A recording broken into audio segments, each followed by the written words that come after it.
And we're back. Shouts out to the whole LDBC Lions Den basketball community again.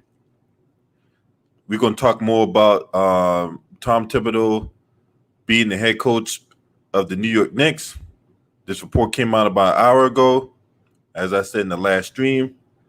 But, I was on mobile, so I couldn't really, let people in the chat room.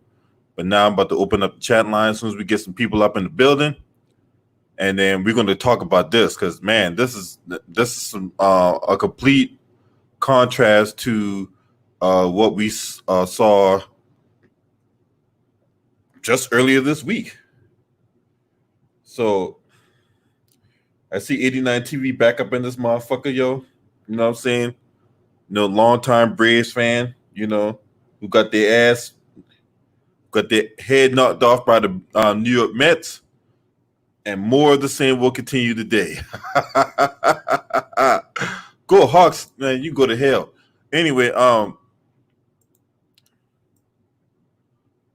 so 7 weeks, multiple coaches being interviewed, but the Knicks got their man, the Tom Thibodeau, finalizing a 5-year deal. No contracts were signed as of Saturday afternoon, right? Now like I said before, he has a strong relationship with Leon Rose. Going back to the days when Leon Rose was a rep at CAA. Now, he had been a front runner all along, but a report surfaced yesterday that Jason Kidd had overtaken him as the favorite because of contract dispute. But the talks didn't stall long. Thibodeau is 62 years old. He is a former coach of Chicago Bulls. He did take the Chicago Bulls to the Eastern Conference Finals, right? And he also took the Minnesota Timberwolves to the playoffs. But there was a lot of strife, between him and ownership, and as a result, he was on borrowed time there in Minnesota.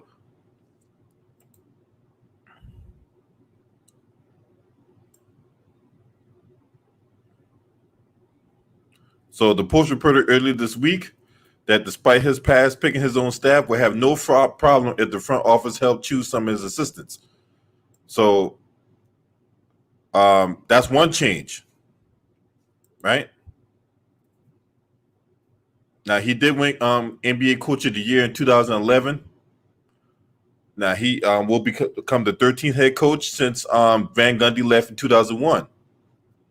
Now, Thibodeau was a Knicks assistant. He was passed over for Don Chaney. And then there were some bitter feelings between the Knicks and Tom Thibodeau when he left in 2004.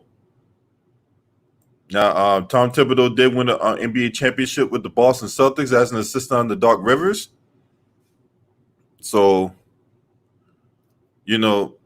for what it's worth, he did it. Right? So now you got to win championship as a head coach.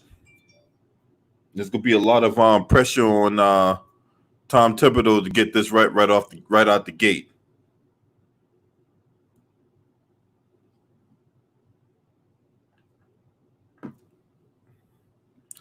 And 89 TV, get the fuck out of here. When last time the Hawks was good? Last time y'all was good, y'all was the Phillips Arena. That was last time the Hawks was good. You know what I'm saying? Now the only people I'm gonna open up the chat line. The only people I'm gonna open up the chat line to is William Byrd, the Underrated Darkness, and Gideon if he comes back in here. Them the only three. If you're not underrated, William Byrd or Gideon, don't think about clicking that link. All right, because I ain't gonna let you in.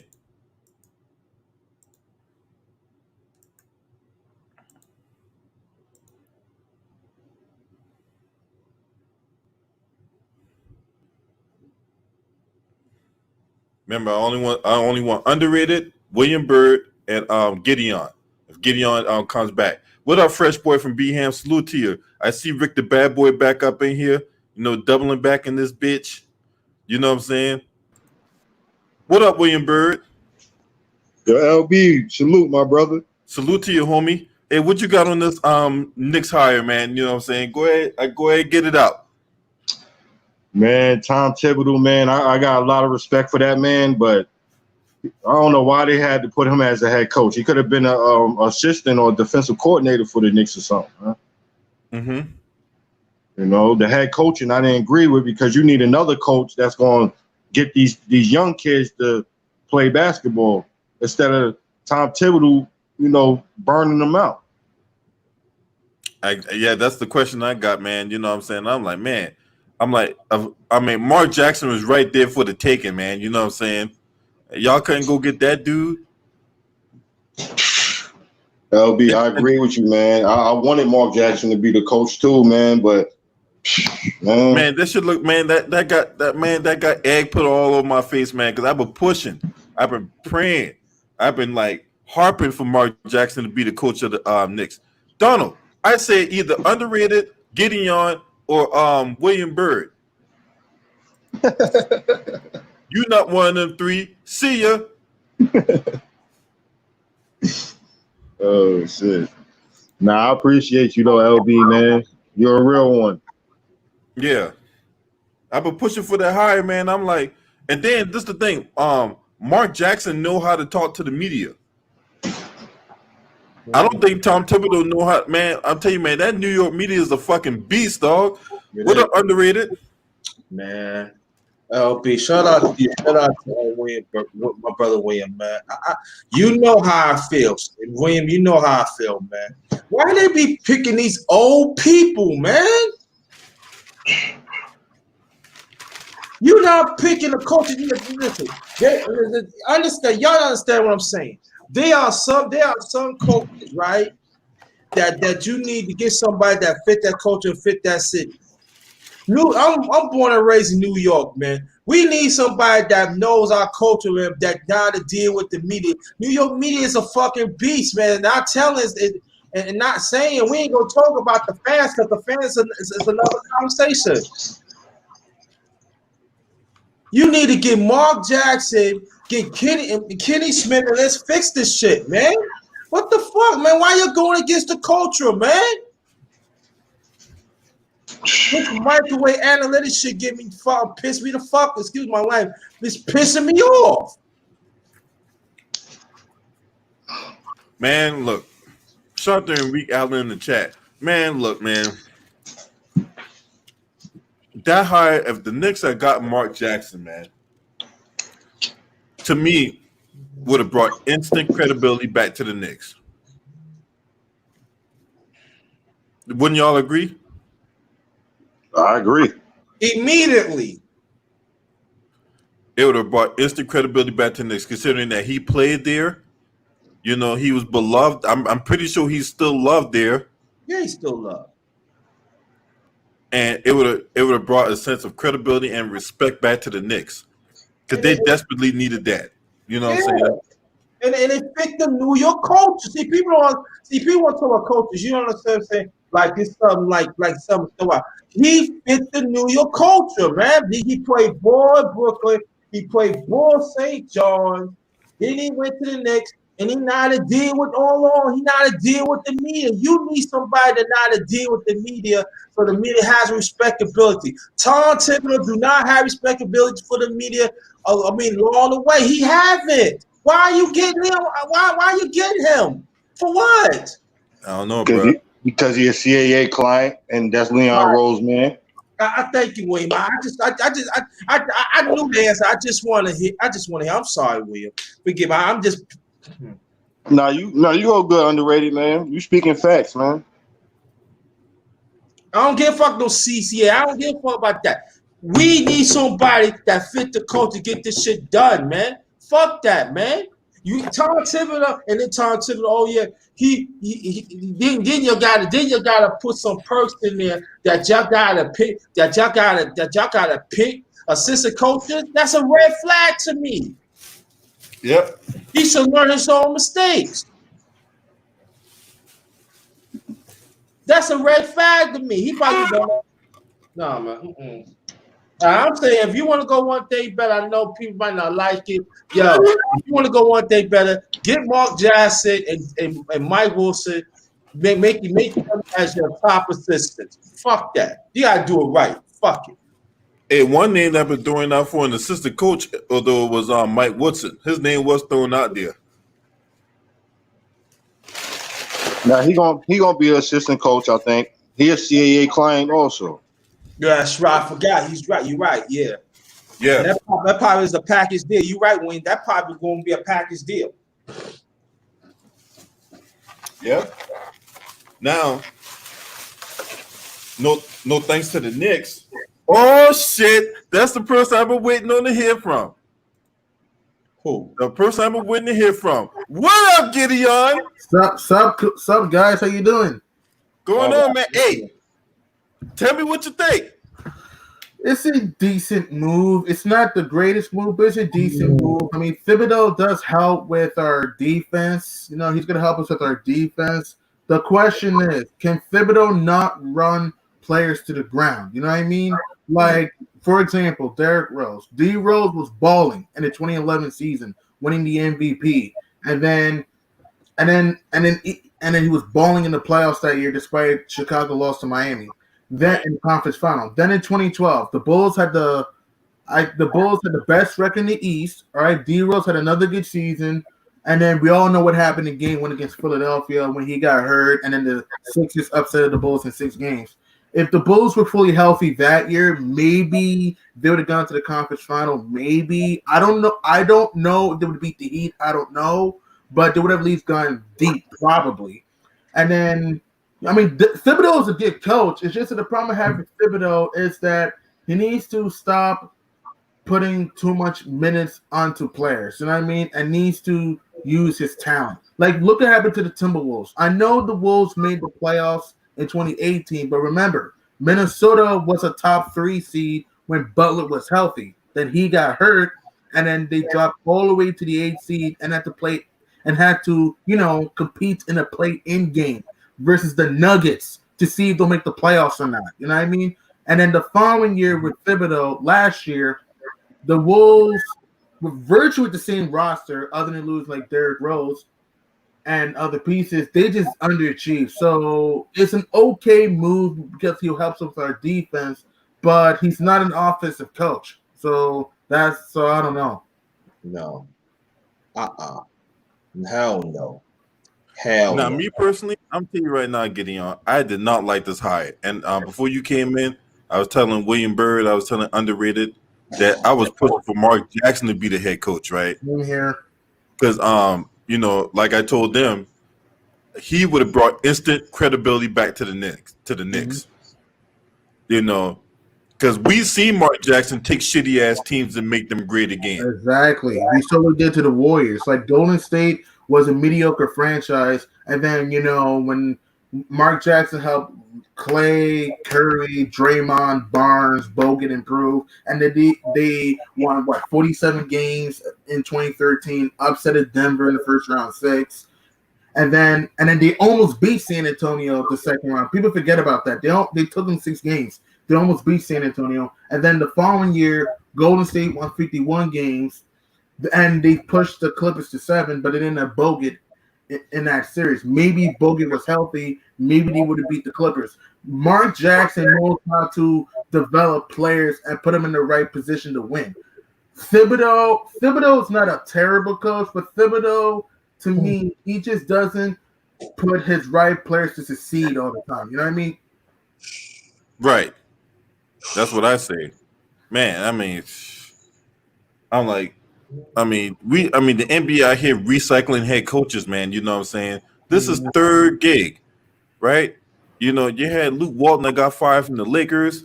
He ends up getting the job the very next day with the Sacramento Kings. Mm-hmm. Terry Stotts, right? This motherfucker, right? Mm-hmm.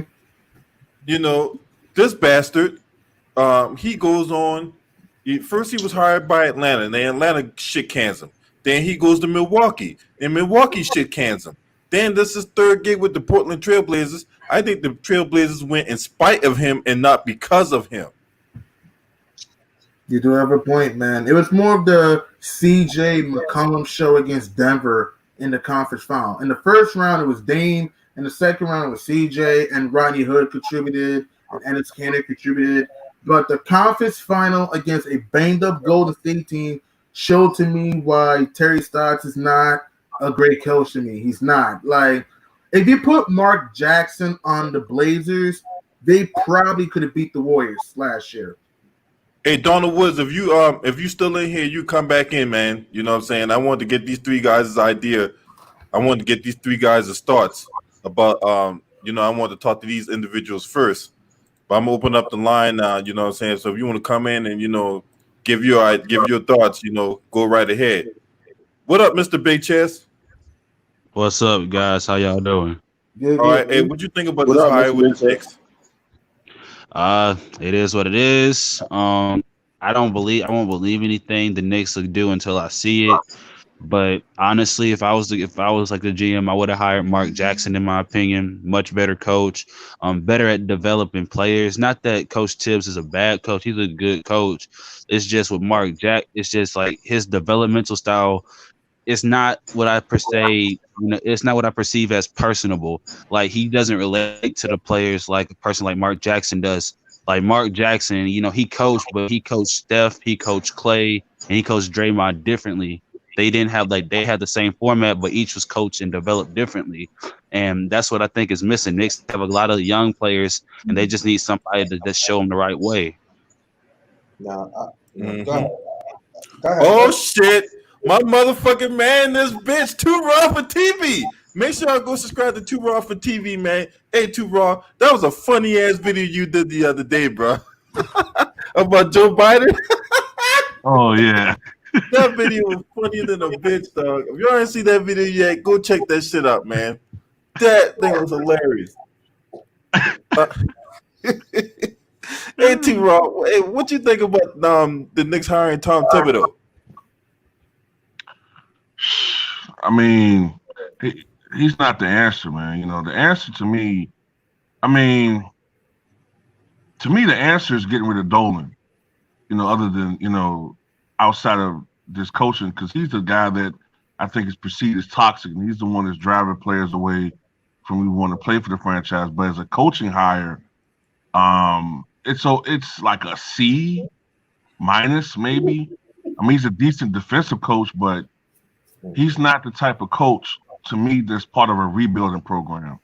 To me, Thibodeau is the type of a coach that if you got like some skilled players there, and you need like a guy that can kind of, I don't want to say crack the whip. That's not a good, I don't like using that term, but a guy that can kind of like, sort of take your team from a B minus to an A tier team. If you got talent there already, he could be that type of guy. But to me, he's more of a defensive minded coach. And from being a Chicago Bulls fan, I watched him run three guys into the ground, basically. Only one of them, scaling away, that being Jimmy Butler. He ruined Derrick Rose's career. You know what I'm saying? He shortened, some other guys' primes. And Joakim Noah won't the same after being under him. So it's like, I don't know, man. I don't care for Thibodeau. I don't think it's a good hire. Right. Shit, that's what I say, man. I'm like, and I'm just curious, man. What exactly did Mark Jackson do to warrant him being blackballed to this extent? It's crazy, man. It's You- crazy. You want Because Mark Jackson, like I said to Raw, Mark Jackson helped the Warriors become the team they are. You know what I mean? Like, remember, Golden State missed the playoffs 5 straight years from 2008 to 2012. And then Mark Jackson helps the Warriors make the playoffs, winning 47 games. Like I said, they upset the Nuggets in the first round of 6, and they almost beat the Spurs in the second round. If it wasn't for Ginobili hitting a 3 in game 1, maybe the Warriors would have been up 2-0 going home. Maybe they beat the Spurs and would have played the Grizzlies in the conference final. in 2013. Then in 2014, the Warriors won 51 games, and they took the Clippers to 7 games. And like I said, they didn't have Andrew Bogut in that series. Maybe if Bogut was fully healthy, they could have beaten the Clippers that year. So, and if Mark Jackson, let's just be realistic. If Mark Jackson was on the Warriors in 2016, I don't think they blow a 3-1 lead to the Cavs. I don't think so. Shout out to Juanetta Thomas in the building. Appreciate you, Queen. I don't know if the Clippers playing today, but I think they are playing today. And shout out to my boy J Dog, man. Make sure I go subscribe to J Dog 8807. And so for those of you that just came in, Tom Thibodeau has been hired by the New York Knicks.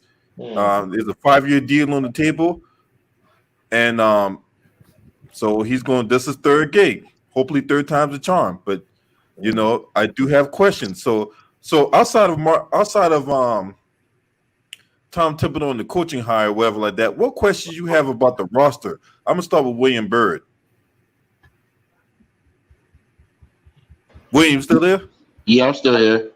Okay, so what's up with this? So what questions you got about the roster? Roster's pretty trash. I feel they need to make a whole bunch of changes on that roster. I think they need to go get, you know, I ain't gonna lie, they need to. I'll go get CP3. That's a start right there. And then after that, I will go sign a whole bunch of veterans, and I will keep the young boys in the mix. Hey, Too Raw. Mm-hmm. Hey, we run down this roster for y'all, all right? This roster's terrible.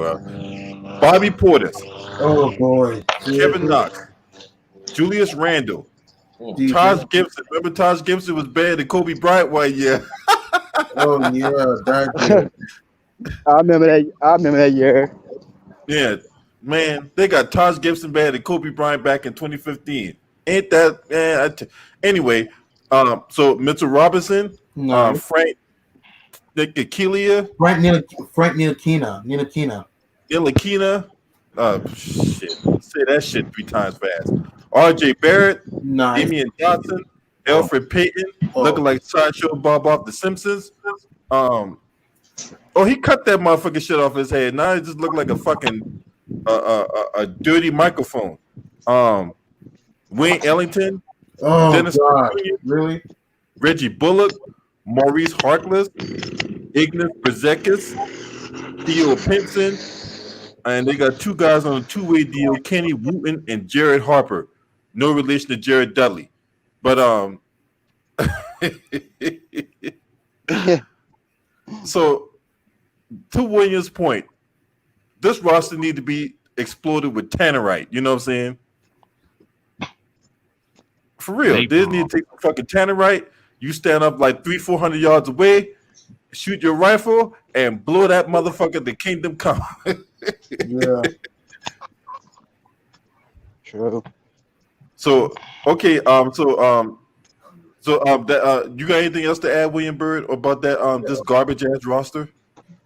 It just need to be changed. It just need a whole bunch of changes, man. You need different players in there. I'll keep Mitchell Robinson. Yeah. What about you, underrated?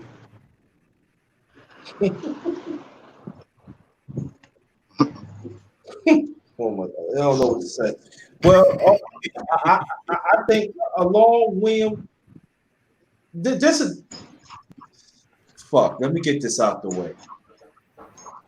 Along Brother Williams' point, they need to change, but you got to get players that want to play in New York. You hear what I'm saying? That want to. This, despite how it is in it, and we did talk about me when we did talk about CP3 as a start and Mitchell or something. I don't know how RJ Barrett how he's gonna turn out. I don't know, but they need revamp. They need to change that whole thing. And but see, out of respect of Kevin Knox also like injury prone, so I feel they should get him. Take a look at him. They need to revamp quick. I'm saying that I'm questioning that because I'm really saying this because it depends what coaches they going to hire to develop and plus the offense and stuff. But that those people they have that's not gonna cut it for this league. It ain't. Yeah, we keep more Harkness. He is for NYC. He plays college ball at St. John's. But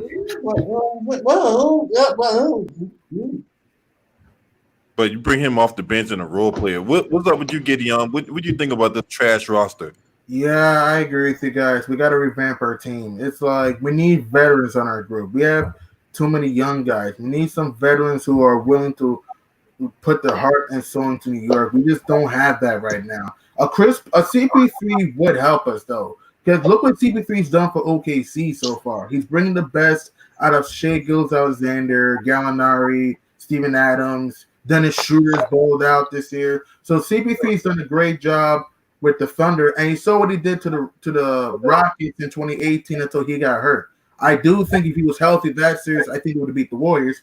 That's the long story short. And then you saw what he did to the Clippers. But the Clippers were missing the playoffs from 2007 all the way to 2011 before Chris Paul got traded there, and he made them into a playoff contender. And then with the New Orleans Hornets, he got the Hornets within one game of the conference final back in 2008 when they lost to the Spurs in 7 and got them to the playoffs in 2009 too and 2011. So I'm saying is that Chris Paul could help us a little bit with his veteran leadership and passing, and he can hit some clutch shots, but we're going to need some more veterans on our group and shooting, though. That's what I'm saying. If the Knicks want to be a surprise team next year, we got to add some shooting on our group and some veterans to help us out. All right, too, Rob. What's your assessment on this trash roster? My thing is, I think it's a little deeper, slightly deeper than just the roster, man. And I was alluding to it a little earlier when I brought up the owner. I think it's similar, but not as bad, but it's similar to what happened with the Clippers, man.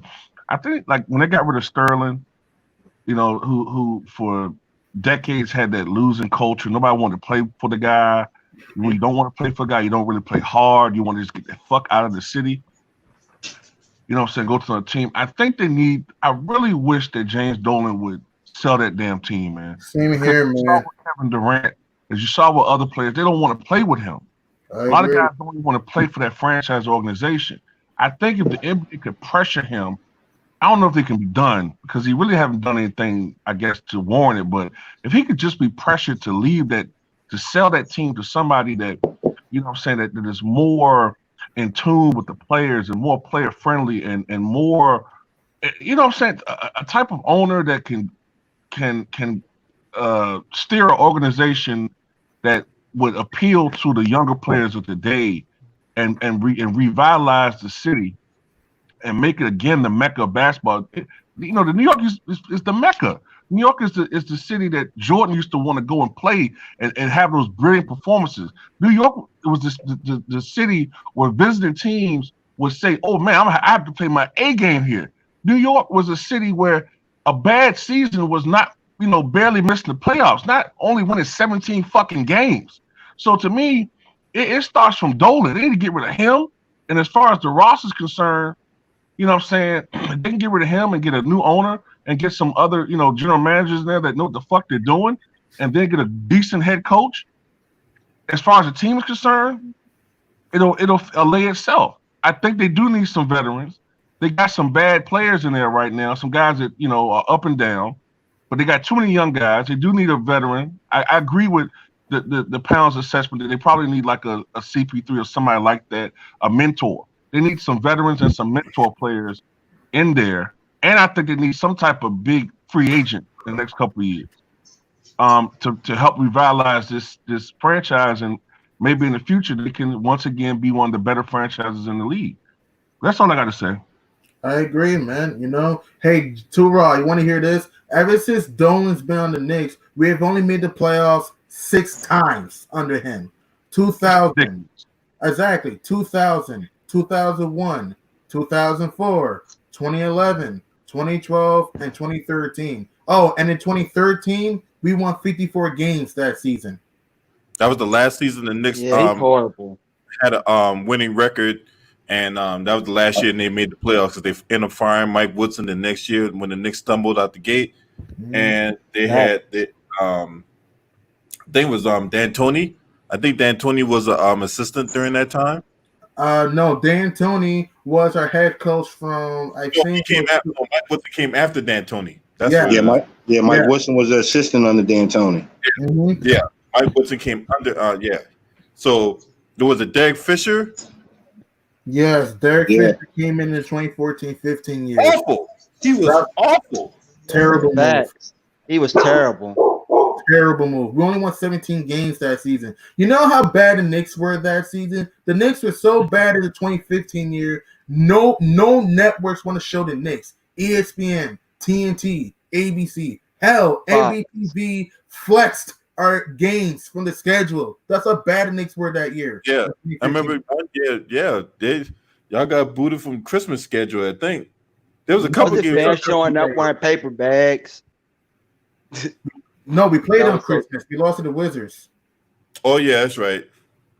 That's But they are that's so when the terrible. Wizards were somewhat decent.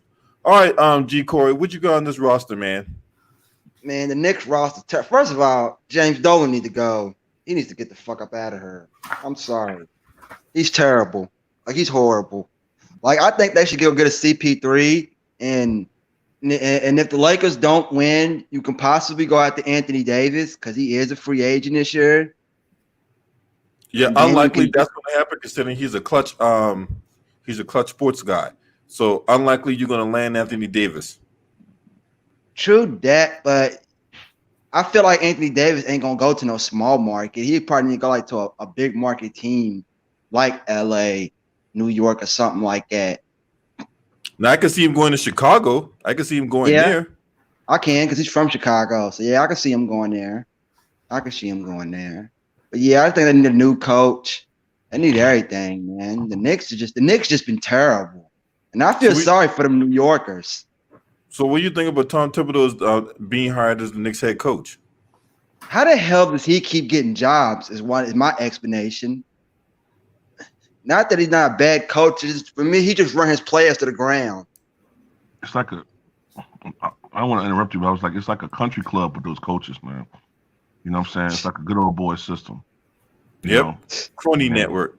They look out for one another. Why about that too, Rob? They look out for each other, you know.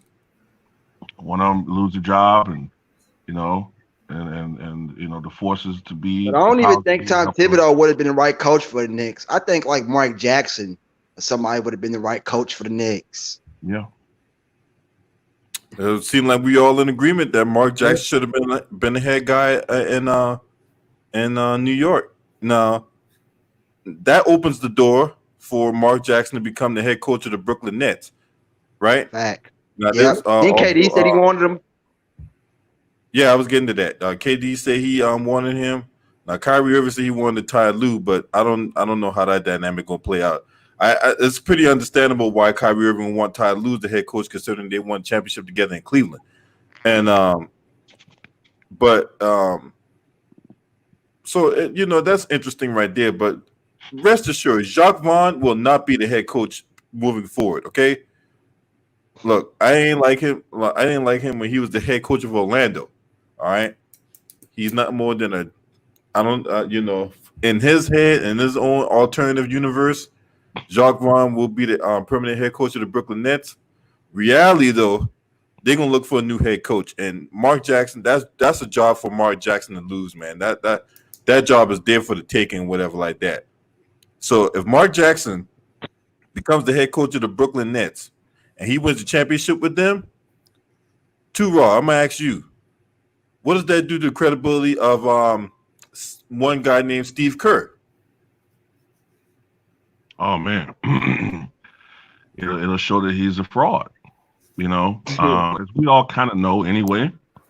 We all know that it was Mark Jackson that built that team, and you know he didn't get credit for it. Mark Jackson was there when he took the reins when the Warriors, I think as Gideon has said, that when the Warriors were a laughingstock, the Warriors were a joke. They had no winning culture. Now don't get me wrong, the places were the pieces were being put in place when they got Stephen Curry and Klay Thompson, and then but when they got the defensive aspect of the game of their players, with Harrison Barnes and Draymond, and that's when the team, then he got that awesome bench that they, assembled. It was Draymond Green that, it was Mark Jackson that built the team and had those guys playing at a level and gave those guys the confidence to go from the laughingstock Warriors to a team that was being, like an upper echelon Western Conference team. And then all of a sudden he lost his job for political stupid reasons. They gave the job to Steve Kerr just as the team was becoming a champion. If Steve Kerr had never got that position and Mark Jackson was still there, they probably won just as many championships, if not even one more. Because Mark Jackson probably found a way to win last year. You know what I'm saying? So Mark Jackson is a great coach. Steve Kerr is a nice guy, and that's all I'll say. And a good 3-point shooter. He's a nice guy. You know what I'm saying? But he's not a great coach. He got exposed last year. Yeah, pretty I much. agree. William Bird. Hold on. Yes, sir. Hey, what you think about that question I said? So if Mark Jackson get hired by Brooklyn, he wins the championship with them. What do you think that does to Steve Kerr as a head coach? Would it expose him as a fraud or what? What you think about it? It exposed Steve Kerr as a fraud because when Mark Jackson coached the Warriors, William Bird, bro, wait your turn, bro. It will expose him as a fraud, just like Two Roy said. It looked like a fraud, man.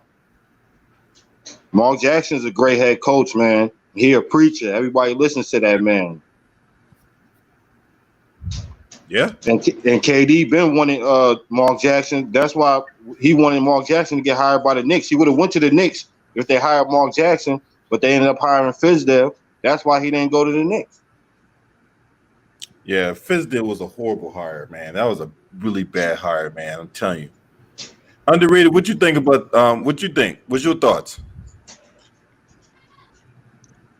Mark Jackson win a champ with Brooklyn, he gonna become a guard in New York, and then he gonna look like the Knicks. They gonna look at the Knicks like ain't shit. And then I do want to bring this up. We know why Mark Jackson got fired from the Warriors. Let's be honest, and nobody don't want to talk about it. I'm not gonna bring it up, but he be a guard in New York. I'm telling you. There's one time in New York. I mean, in Brooklyn. Man, Knicks fans would be fucking pissed, dog. Yeah, we'd be pissed. We'd be like, what? You let the and then and go more and go more. The point of the brothers of the panel is it's gonna have a lasting effect on the Warriors that not even major media cannot hide no more. They cannot hide this no more. Go ahead, G. Corey. Yeah, T. Ross. It exposed that he's a fraud, and that he got credit for something that he didn't do. Like if you look at the Warriors, Mark Jackson's blueprint, it's all on this. And I come with this conclusion: if Mark Jackson was coaching the Warriors, they wouldn't have lost that 2016 finals. That's just me. I agree. When they lost that 2016 finals, to me, that exposed Steve Kerr. Because he ain't caught no timeout. He ain't try to stop to get his troops. Yeah, no, he just let them freelance. If that was Mark Jackson, they wouldn't be freelance on the court like that. You need a leader of men. To me, Steve Kerr's not a leader of men. That's just me. He's a role player. Yep. Go ahead, Gideon. What you think? I agree with you guys say. Mark Jackson's a way better coach than Steve Kerr. And like what you said, Raw, Steve Kerr is not a great head coach. He's a nice guy. Like, Steve Kerr, to me, he's overrated as a coach. Like, here's an example, all right? The 2018 conference final, all right? When the Warriors were down 3-2 to the Rockets, all right?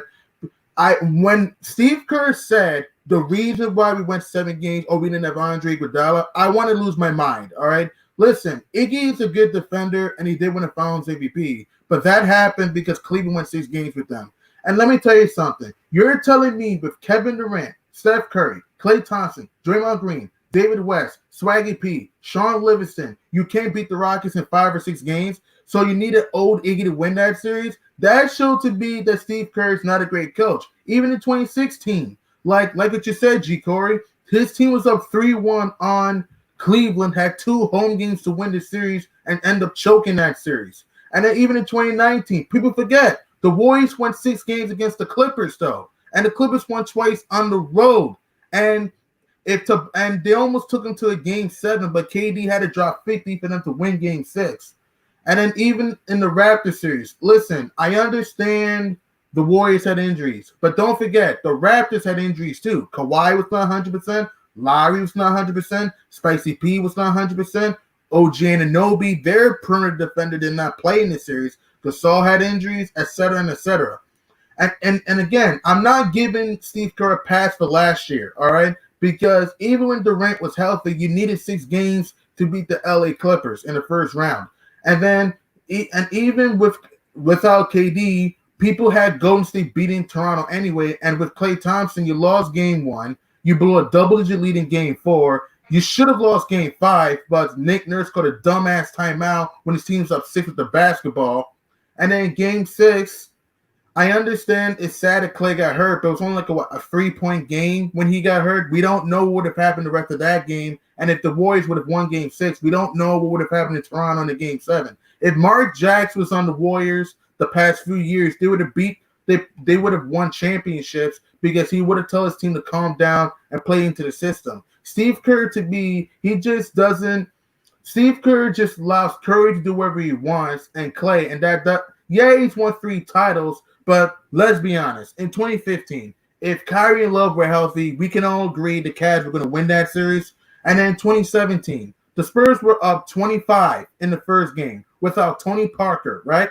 And then Kawhi Leonard, we know what Zaza did to Kawhi, putting his foot under his ankle. If Zaza doesn't do that to Kawhi Leonard, that series is different. I do think the Warriors would have beat the Spurs, but that would have been a tough series, and maybe San Antonio would have had a better chance. I'm saying is that Steve Kerr is not a great coach to me, and I'm sorry.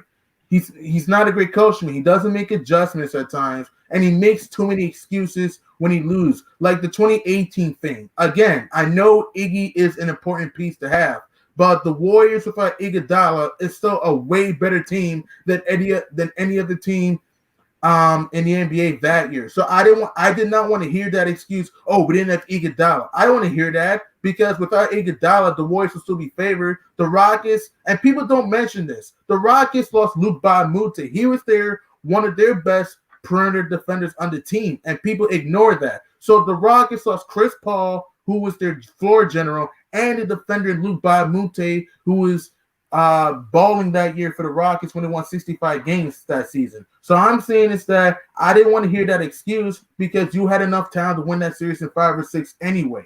So and that's what I'm saying. So it's like Steve Kerr makes too many excuses when losing, and people buy into the narrative. It's a fact they would have won last year. They would have beat if they were healthy. You never know. I mean, it's very possible they're going to beat Toronto fully healthy, but it's also possible that they would have lost because, like I said, it's hard to three-peat, and Toronto had the defense, the balance, and the depth to beat Golden State. Like I said, the Raptors were not healthy too. Kawhi had knee problems. OG Anunoby was out because of an appendix issue. Lowry had hand issues. Gasol had back issues. Spicy P had a calf issue, and et cetera, and et cetera. And Fred VanVleet, he has cuts in his face. So we can't just be I'm not a Warriors hater. But I'm saying is that I don't agree with people thinking they're the greatest team ever because they're not. And I just think Mark Jackson, if he went to the Brooklyn Nets, right, and helped that team win a championship, it will elevate his credibility because he can show that he can win without, a superstar in Steph Curry and an all-star in Klay Thompson. You know what I mean? He would have helped Kevin Durant and Kyrie Irving become better players, and they'll capture the championship in Brooklyn, Hey, Can we agree that he's being blackballed? Yeah, Terrell?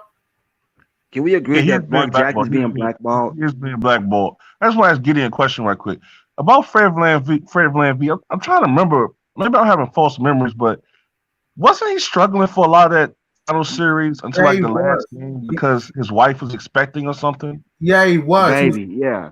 Yeah, he was Right, terrible. okay. He was terrible versus Orlando and Philly, and then he didn't start playing well till Game 4 against the Milwaukee Bucks. Yeah. Okay. That's what it was. All right.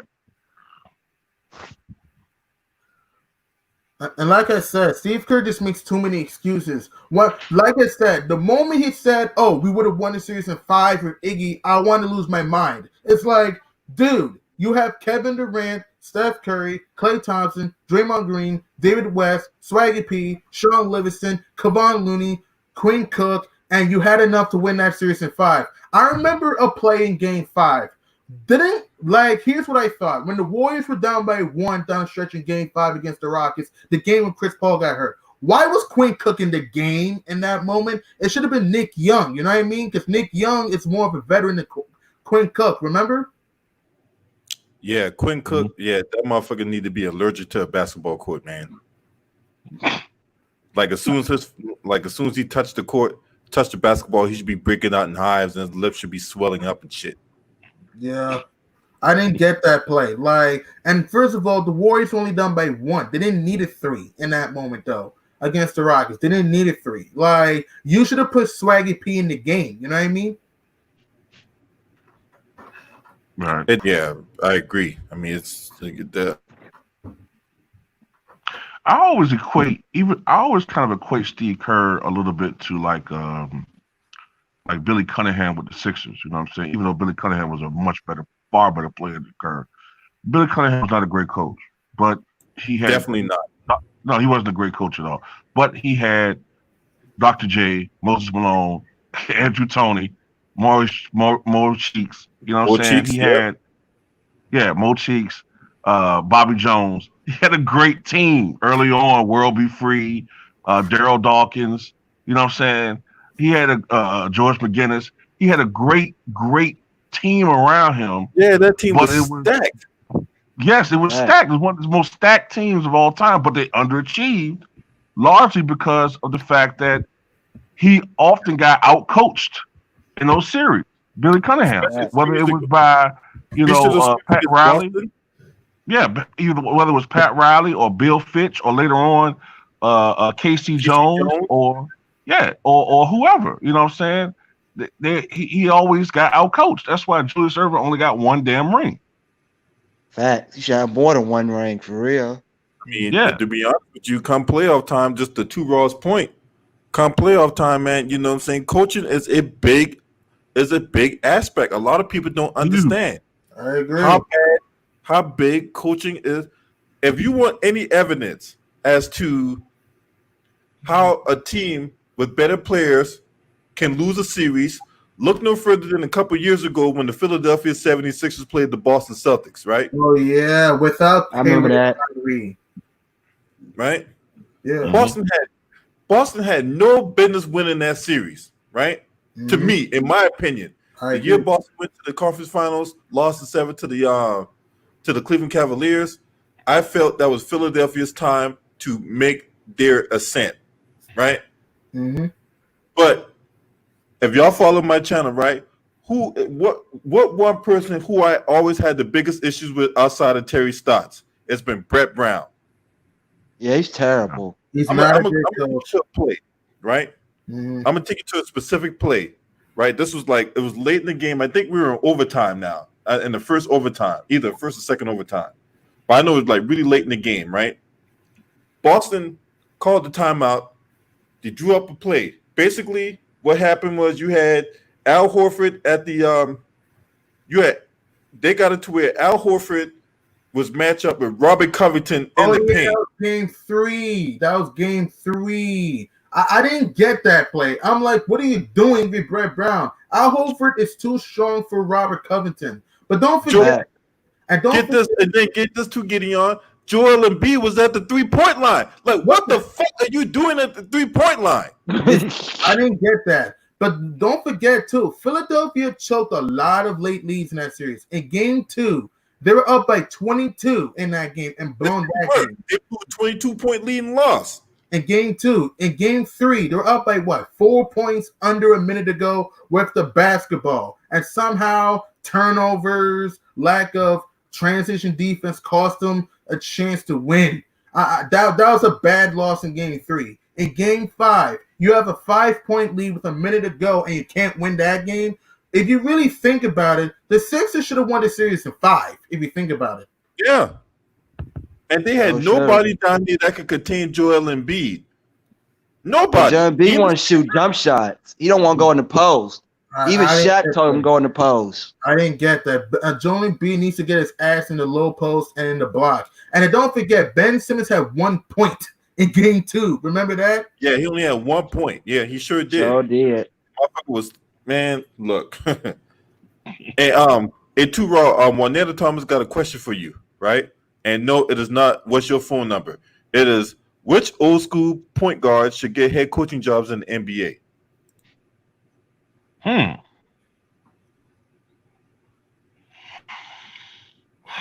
think Gary Payton could probably coach. That's a really good question, man. Because I remember Mo Cheeks got a head coaching job. Yeah. Because see, when somebody tells me old school, I'm thinking how far back. What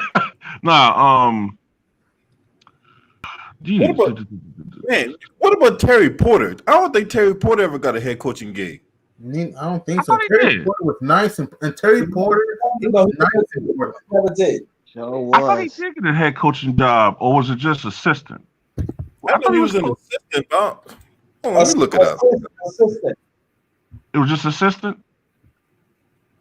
I thought he had some job with Milwaukee one time with the Bucks. Yeah, he did. He did. No, because see, he's the head coach at the University of Portland, but he's never been an NBA head coach. He never had an NBA job at all, though, like assistant coach or anything. Yeah, he did. Yeah, Terry Porter did. He was an assistant coach for the Kings. Pistons. Oh, I take that back. He did had a head coaching job with the Milwaukee Bucks. I thought I remember him being head coach of the Bucks. Did. He had one with the Milwaukee Bucks, and then he turned around and became the Phoenix Suns head coach. Mm-hmm. Okay. Oh, he did. Yeah. Okay. I thought I remember him being a head coach. Facts. Okay. I would have always wanted to see, because I thought he could have been a great coach, but maybe his personality wouldn't have meshed well with today's players. I would have liked to have seen John Stockton get the head coach. Yeah, I can see that's that. a good one. John Stockton is very smart. John Stockton leads the NBA in assists all time, and I felt so bad for John Stockton in 1998. Like 1997 and 98 was his best chance to win a championship. In 98, people forget about this. I know Jordan hit the game winner, but don't forget, Ron Harper blocked John Stockton's shot in Game 6, though. If he doesn't do that, more likely would have hit the shot, and we would have had a Game 7. You know what I mean? And who knows? That's breaking news, y'all. This ain't got nothing to do with basketball, but Regis Philbin just passed away at 88. Damn. Yeah, I just got it too. Oh shit. Oh wow. Rest in peace. Yeah, I just got it about 15 minutes ago. Yeah. My condolences. Yeah. Yeah, my father 89 years old. He did live with Regis and Kathy Lee. He also did the game show Who Wants to Be a Millionaire. Mm-hmm. You know, Who wants to be a millionaire? They're all passing away, man. and he holds the Guinness Book. He holds the Guinness World Record for having appeared in the most hours of television. So rest in peace to Regis Philbin, man. Yeah. Damn. 2020. My condolences to him and his family, man. 2020's been terrible. I mean, look at the people who have passed away. The people on the helicopter. Kobe kicked the bucket. Gigi kicked the bucket. Jerry Sloan passed away. Let's see who else passed away. David Stern, etc. Many people have lost their lives due to what's going on now with the whole situation with the pandemic and also old age and stuff. It's crazy. Damn, man. That hurt my heart right there, man. I like Regis, man. Yeah, most of my icons won't pass away so far too. Yeah, this year has been a bad year. It's not been Yeah, good. 2020's been Shout out to my crazy. boy Sora and I in the chat, man. Really do appreciate you for taking your time out your day, homie. Man, that's Juanetta Thomas. That's a good question, man. Old school point guards get NBA jobs. Let me say one thing, LB. I think Sam I Am Cassell deserves a job. You can make a case. Yeah, I can see him coaching. Yeah. Hey, you know what? I thought about that too, man. His name was on the tip of my tongue too, William. Yeah, he's definitely deserving of a head coaching gig. He ain't never got one. We think alike, man. That's what brothers do, man. I was just thinking about Sam Cassell too, man. Before you mentioned that, that's what I'm saying, This man. guy's Great minds older. think alike, bro. This Who was guy's the a point bit guard that older. played for Boston when Larry Bird played? Who was Yeah. their point guard? Oh, Dennis Johnson. They Archibald. are you Yeah, talking but about in the he- 90s? Are you talking I'm about talking in about the in 90s? the 80s. I'm talking about in the 80s when Boston won them championships with Larry I think- Bird. Oh, Who was DJ. their I point think guard? DJ. Wasn't DJ playing the point guard? I think Yeah. it was Dennis Dennis Johnson. Johnson. Yeah, it was Rest in Dennis peace. Johnson. Rest in peace to Dennis Johnson too, man. Damn. He was Yeah. another one. Yeah. Yeah, DJ was a Yeah. beast. That's what I was thinking. He can probably coach. Well, he was what was he, like an assistant coach with the Clippers for a while? Was Sam think he- Cassell? No, Dennis Johnson. Yeah. And then Johnson was. Sam Cassell worked for the Clippers, I think. I see them working out with Kawhi. And, yeah, and Sam Cassell was also the assistant coach for the Wizards too. Oh, he did. Yeah. Fact. He helped Bradley Beal and John Wall. Mm-hmm. Oh yeah, that's right. He was with the Wizards at one point. Man, that's a good fucking question right there, Juanetta, boy. I tell you.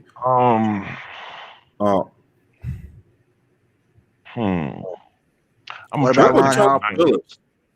trying to think in the 90s. 90s. All right. Gary I Payton. won't go back too far because it'll be kind of old. I know John Lucas was the head coach. Scott Scott has already had coaching opportunities, right? Yeah, Scott Byron Scott. Yeah, he did. The New Jersey Nets. Yeah, Byron Scott was the head coach of the New Jersey Nets who went to the NBA Finals in 2002 Back to back. and 2003. What about Gary Payton? That'll be a decent move. Gary Payne, he knows the game, man. I mean, we all remember him for his defensive prowess. But Giddy, can I ask you something? Do you think Gary Payton's personality would clash with some of these more sensitive players? Yeah. Yeah, because they too soft. They too soft. Yeah. I think it will help because there's many dudes today who are soft, who don't care about winning, who just are lackadaisical. If you put a Gary Payton on each team today, like for example, put Gary Payton on the minutes of the Timberwolves. I think he could help Andrew Wiggins. Wiggins on Golden State. He would help D'Angelo Russell and Karl Anthony Towns be better players, you know? Nah. Yeah, I think he'll get Karl Anthony Towns more tougher. Tell him go in the post and start shooting all them damn jump shots. Could work. It could work. Mm-hmm. To me, I don't because these players are very, very sensitive. They really need panties on them. And Devin Booker. No, just hear me out. They're not going to take the direction as these players like 20 years ago. You know what I'm saying? I would like that, but I disagree on that. I think these players they want a coddle coach. I really do. Majority of them, I say. Hey, you know another guy that we hadn't really talked about. I see. I was going to talk about Derek Harper in a bit or so, but you know a guy we didn't really talk about though, who I think was a really good player back in the day, Mark Price. He was Yeah. He was nice. Yeah, right. I think he'd be a pretty good coach. Yeah. And the Cleveland Cavaliers back then, they had a nice team with Brad Daugherty, Craig Elo, and Mark Price. They were supposed to win a championship if it wasn't for Jordan. Larry Nance was on that team too. True. They were supposed to have like a death grip of the East in the 80s. They were supposed to have a death grip on the East until the Bulls came around. You know what I mean? Mm-hmm. Yeah. Yeah, they were supposed to be the team in the 90s. They were supposed to supersede the Pistons. Pretty much, but then the Bulls had other plans and stuff, and then that was it. Yeah. What about what's that motherfucking name? I can't. Shit. Rod Strickland. I thought about him too, but I ain't mentioned it. But yeah, I thought about him. What about Sidney Moncrief? I think of Kevin Johnson. I think of KJ, the man in Sacramento.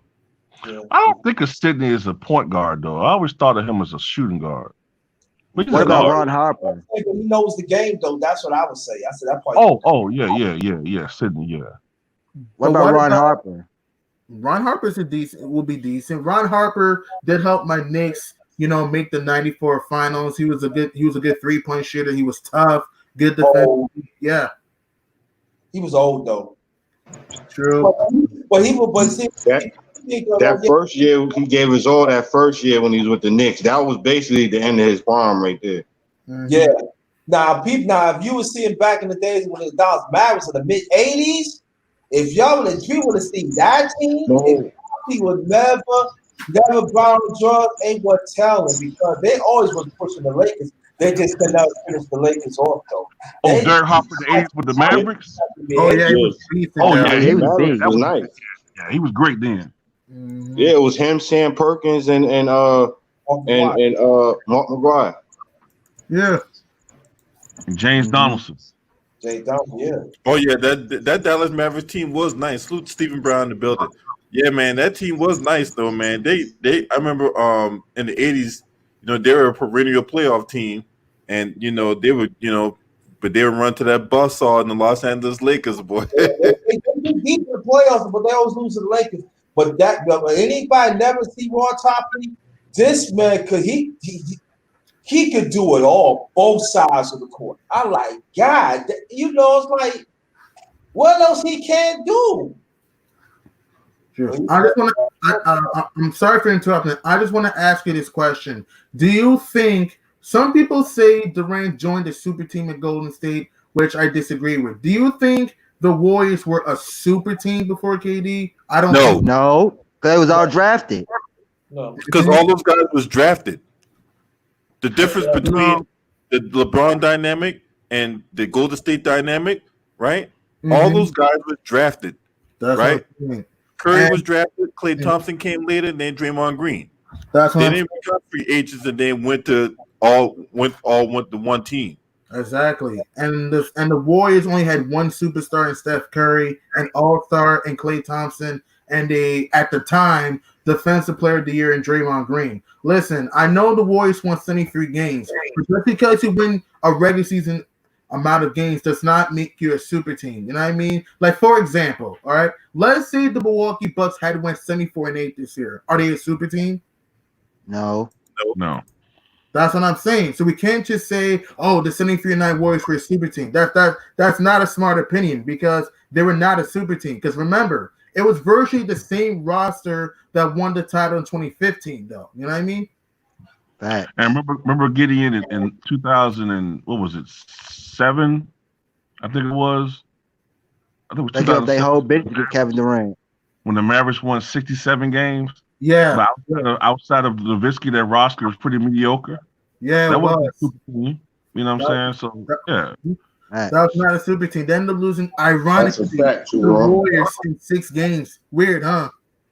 Right. Ironic. That's the Warriors. I think that was one of the worst number 1 seeds ever. There's plenty of bad number 1 seeds. The 2017 Celtics. Let me tell you about the 2017 Celtics. All right, they lost the first 2 games to your Bulls too raw when Rondo hurt his thumb. Let's be realistic. If Rondo is healthy in that series, I think the Bulls would have beat the Celtics in the first round. What do you think? Yeah. And then there's also the 2015 Hawks. You know what I mean? Like the 2015 Hawks went through a 6-game series against the 38-win Brooklyn Nets in the first round. Yeah. Plus the Hawks, they ain't have no real superstar. So when they made the playoffs, I was like, they'll probably go to the second round, but they ain't gonna do nothing without no real superstar. And that reminds me. And then the second round against the Wizards, John Wall missed games 2, 3, and 4. If John Wall was fully healthy, they might have beat the Hawks, the Wizards. Then you forgot they caught off Paul Pierce's shot. People off, bro. Let My bad. the man go. God. No. It's fine. I'm fine. I'm fine. Okay. I'm fine, man. I'm fine with that. Like Paul Pierce, the shot, right? If they call the shot, if they call it good, it goes to overtime for game 6. Who knows what happens in that game? And then who knows what could have happened in game 7, though. But in game 5, I think Paul Pierce hit it free, right? To put his team up by 1. If they just grab a rebound and not let Al Horford grab the offensive board, Atlanta probably goes down 3-2 going to Washington. Who knows how different that series would have been? And then we saw what Cleveland did to them in the Eastern Conference Finals. You know what I mean? They virtually destroyed them in the Eastern Conference Final. Then there's the 2014 Pacers. Oh, the 2014 Pacers. They went 7 games against the 38-win Hawks, all right? Remember when Roy Hibbert had 0 points and 0 rebound games in the playoffs? Remember when Roy Hibbert was getting blocked by Kyle Culver in game 1 and then shot an airball 3 in game 1, and then Mike Scott in game 5 had 17 points on his ass and hit 5 threes. And Atlanta was up 3-2 in that series. The Hawks should have won that series. Then the Wizards, right? Washington took Indiana to 6 games and kicked their ass in games 1 and 5 in Indiana, though. And then we know what Miami did to them in the conference final, beating them in 6. The 2014 Pacers were very overrated as the number 1 seed that year. The 2017 Celtics were overrated as number 1 seed. The 2018 Raptors, listen, the Raptors won 6 games against an 8-seeded Wizards team that should have won that series. And then we all know what LeBron, Kyle, J.R. Smith, Kevin Love did to them in the Eastern Conference semis and kicked their ass in a sweep, though. The 2018 Raptors were fragile. The 2017 Celtics were mediocre. The 2015 Hawks were overrated. And the 2014 Pacers were mentally fragile, too. All right, let me get Saar in on us. So Saar, I don't know if you came in late. Knicks hired Tom Thibodeau as their head coach. So I want to get your thoughts on that. And if Mark Jackson gets hired by Brooklyn and wins the championship, what does that do to the Steve Kerr? What does that do for him? To him? So let me get your thoughts on those 2 items. All right. Well, as far as the Knicks hiring Thibodeau, I mean, Thibodeau is a successful-ish coach, but it's almost like I was thinking about this when Gideon was talking about Atlanta just now. Like some guys, sometimes you can be a system coach and you can have certain players who just good enough to run your system. Like Atlanta they had a system, and the players they had in that system were just good enough for them to be able to get 60 wins in the regular season, but not good enough for them to really be able to take that shit deep into the playoffs. You know what I mean? Because they rely mostly on their system. Thibodeau's system is more of defense, his defense, and he runs guys into the ground with his rotations. So I don't really see how, with the makeup of the team they got right now, unless they hoping to attract somebody by Thibodeau being there, which I still don't see nobody that can really attract with him. I don't see how that's really going to help that team compared to like if they had a Mark Jackson or a Tyronn Lue, because guys like that can use what they have there and actually make them boys better, make them boys actually look like something. Thibodeau's going to take the best player he got and basically focus everything on them offensively and then the team playing defense. You know what I mean? Like, so if RJ Barrett is the guy he thinks is the best, RJ Barrett is going to be the leader of that team, whether you like it or not, you know what I mean? And they're going to live with whatever he does, even though they're still going to be in the lottery every year, you know what I'm saying? Because they're not going to be able to get better because he's not a guy that really develops the talent. And to the second part of the question, which was what you asked about, what I thought about. What was the second part? Second question: If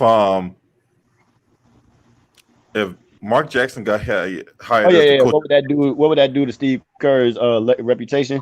Well, I think it'd be an indictment against Steve Kerr, because especially if the season goes like this, where Mark Jackson gets hired, he gets to work with these guys in whatever offseason they end up having, and he gets to evaluate the talent, the other guys, the Karis LeVerts and the Dinwiddies, because what he's going to do is he's going to make the system. He's not going to try to recreate the Golden State system. He's going to create a system like he did in Golden State. He's going to create a ball movement system where it specializes, it optimizes the talents of the guys he got. So Kyrie is going to get his touches, in the Florida game, just like KD, just like Spencer, just like Harris.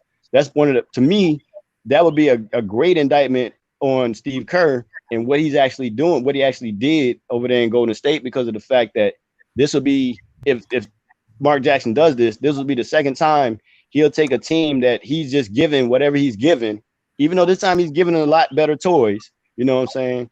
But he's still giving what he's given. He takes it and makes the team better by making the players' development, you know, progress.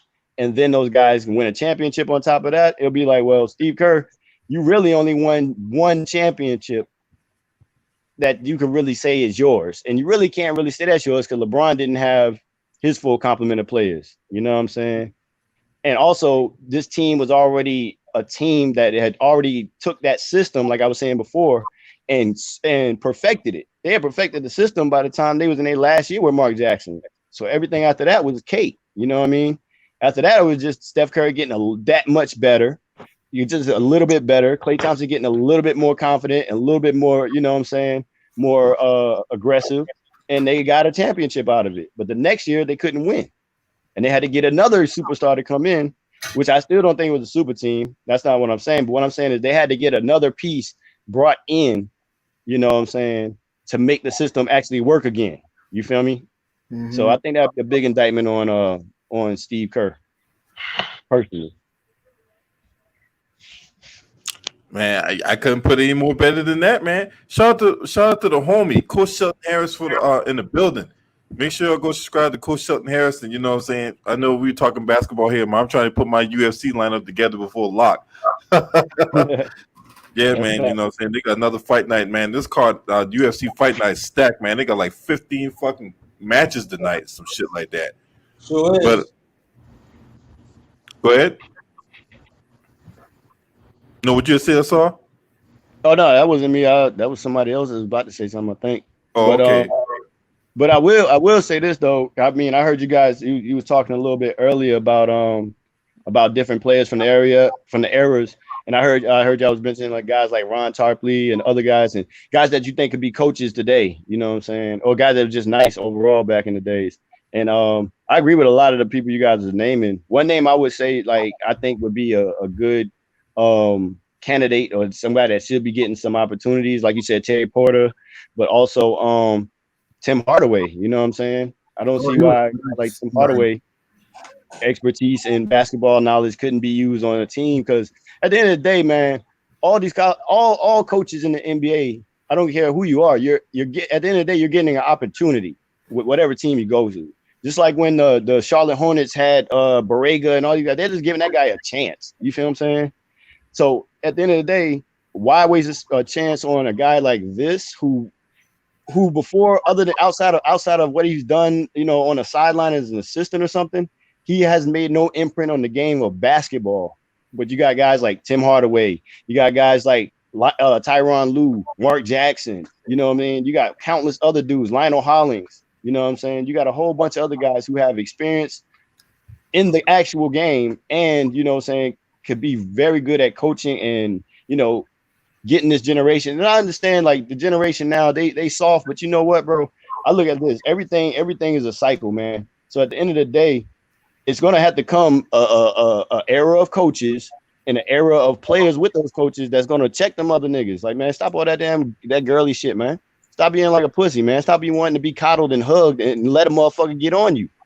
Because, I mean, at the end of the day, that's what happened with us. You know what I'm saying? Like, I'm sure in the 60s, when they was just starting the game, you know what I'm saying, there wasn't people just yelling at each other or getting on their teammates, right? But by the time you get to the 90s and competition has increased, now you got guys like Jordan who got to get on a guy like Judd Bushler, who got to get on a guy like Scott Burrell to make sure them boys play up, because we playing against real competition trying to beat our ass. And I'm not trying to lose type shit.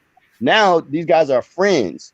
We got to get to a point where something got to happen where these niggas stop trying to be so friendly all the time on the court. Like some real shit, you know what I'm saying, where we start understanding like, yo, we can be friends when the buzzer go off.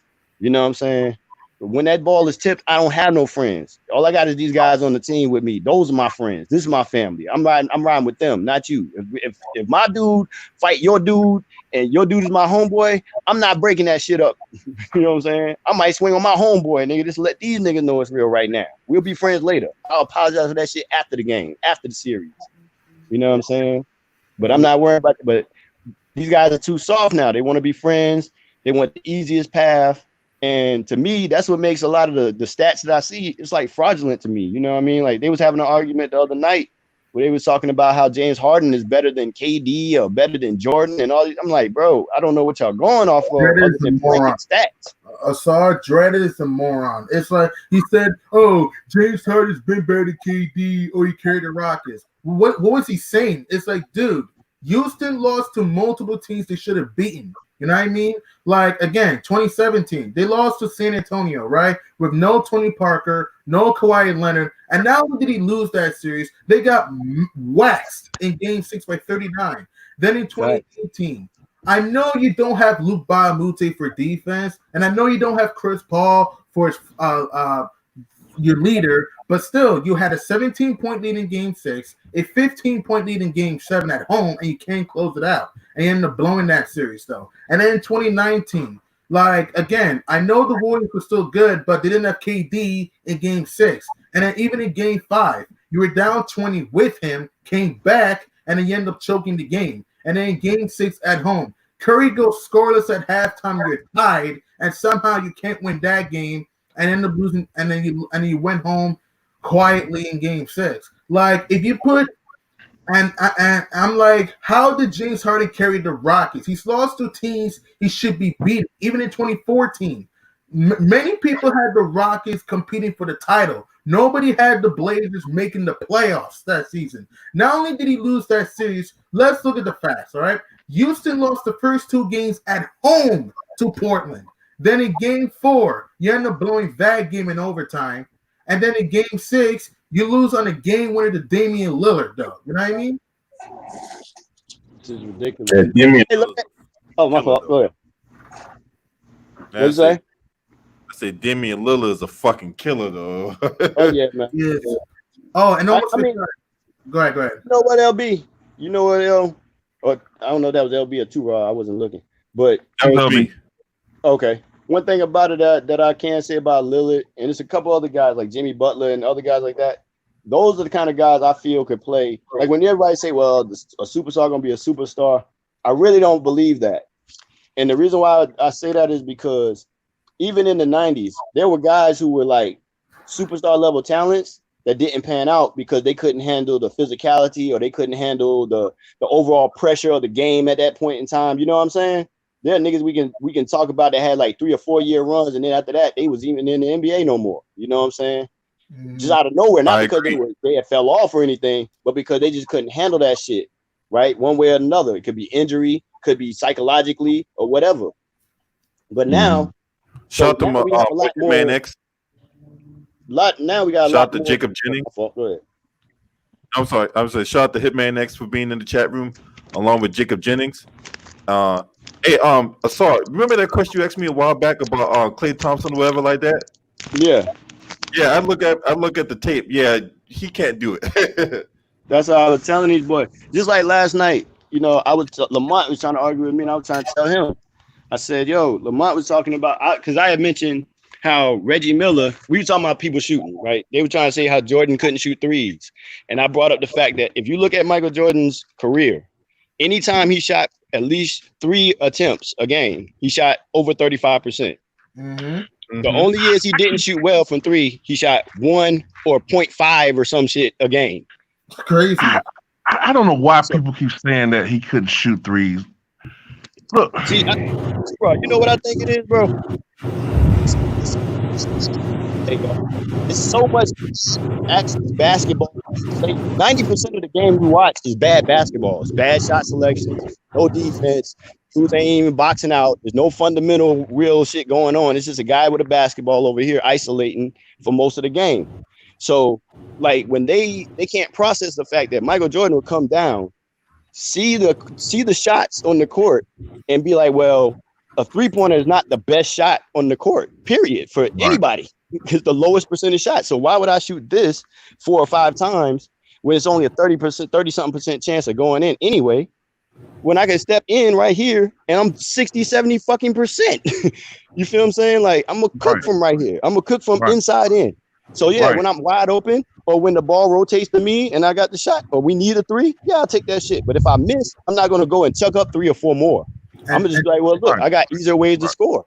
Shout my boy James Hayes in the motherfucking house, boy. Y'all should subscribe to NOLA Boys Sports and News, man. Appreciate you, homie. Yeah. Salute, James. Hey, let's talk Salute about this. To the boy James. I had to see I can't give an assessment on the Lakers game because I didn't watch it yet. So I want to I guess they're playing today. They beat the Magic already. Oh, they beat the Magic already? Yeah. I'm gonna go to the first game because I like I said, I didn't see the game, so I can't give no analysis. I'm not gonna pull a Timothy Bradley in this motherfucker. Right? Yeah, I ain't see it either. But in that first game, right? What were some takeaways from that first game when they played the Mavericks or whatever like that? I'll start with Two Rock. What was your, did you see the game on Thursday? No, I haven't seen it. I can't really speak on it.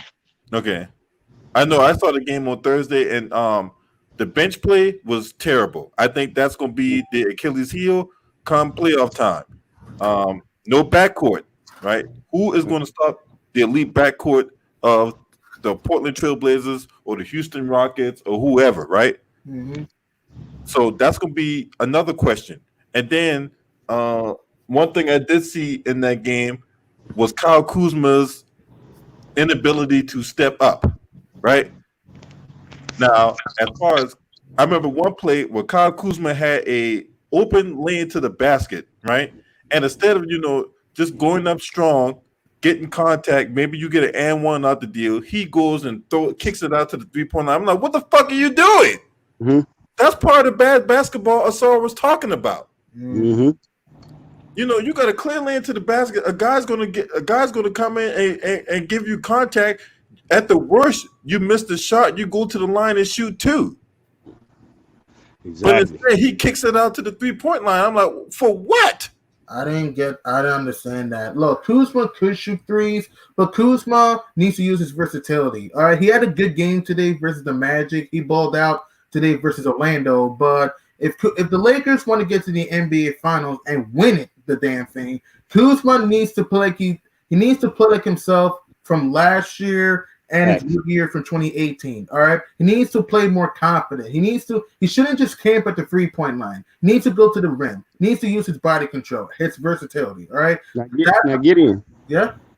Oh, matter of fact, no, go ahead. I didn't want to cut you off. No. Go ahead.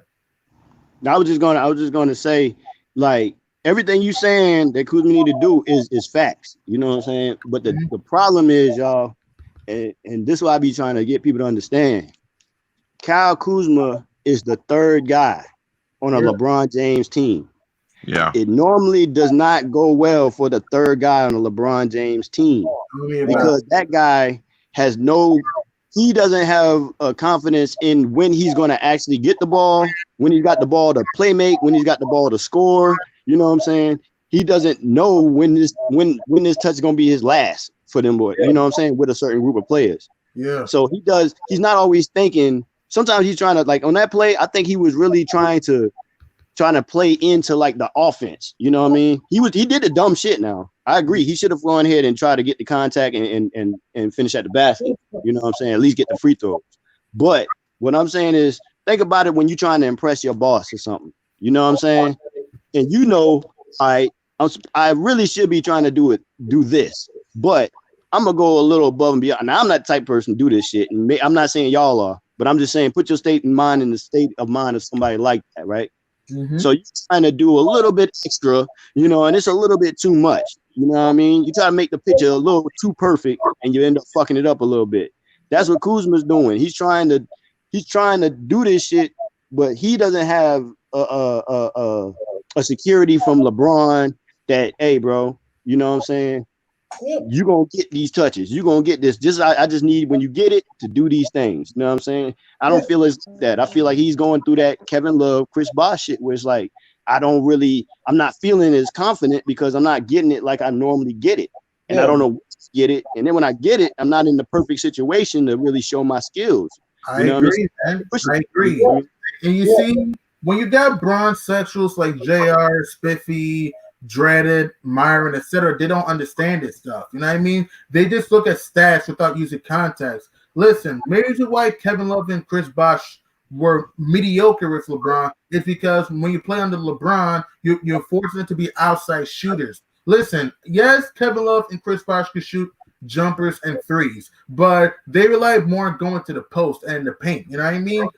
Kyle Kuzma uses his athleticism and versatility to get his buckets, but with LeBron, you force him to be more of an outside shooter, and that's not his game. You know what I mean? Yeah, yeah, but at the same time, too, we gotta understand too.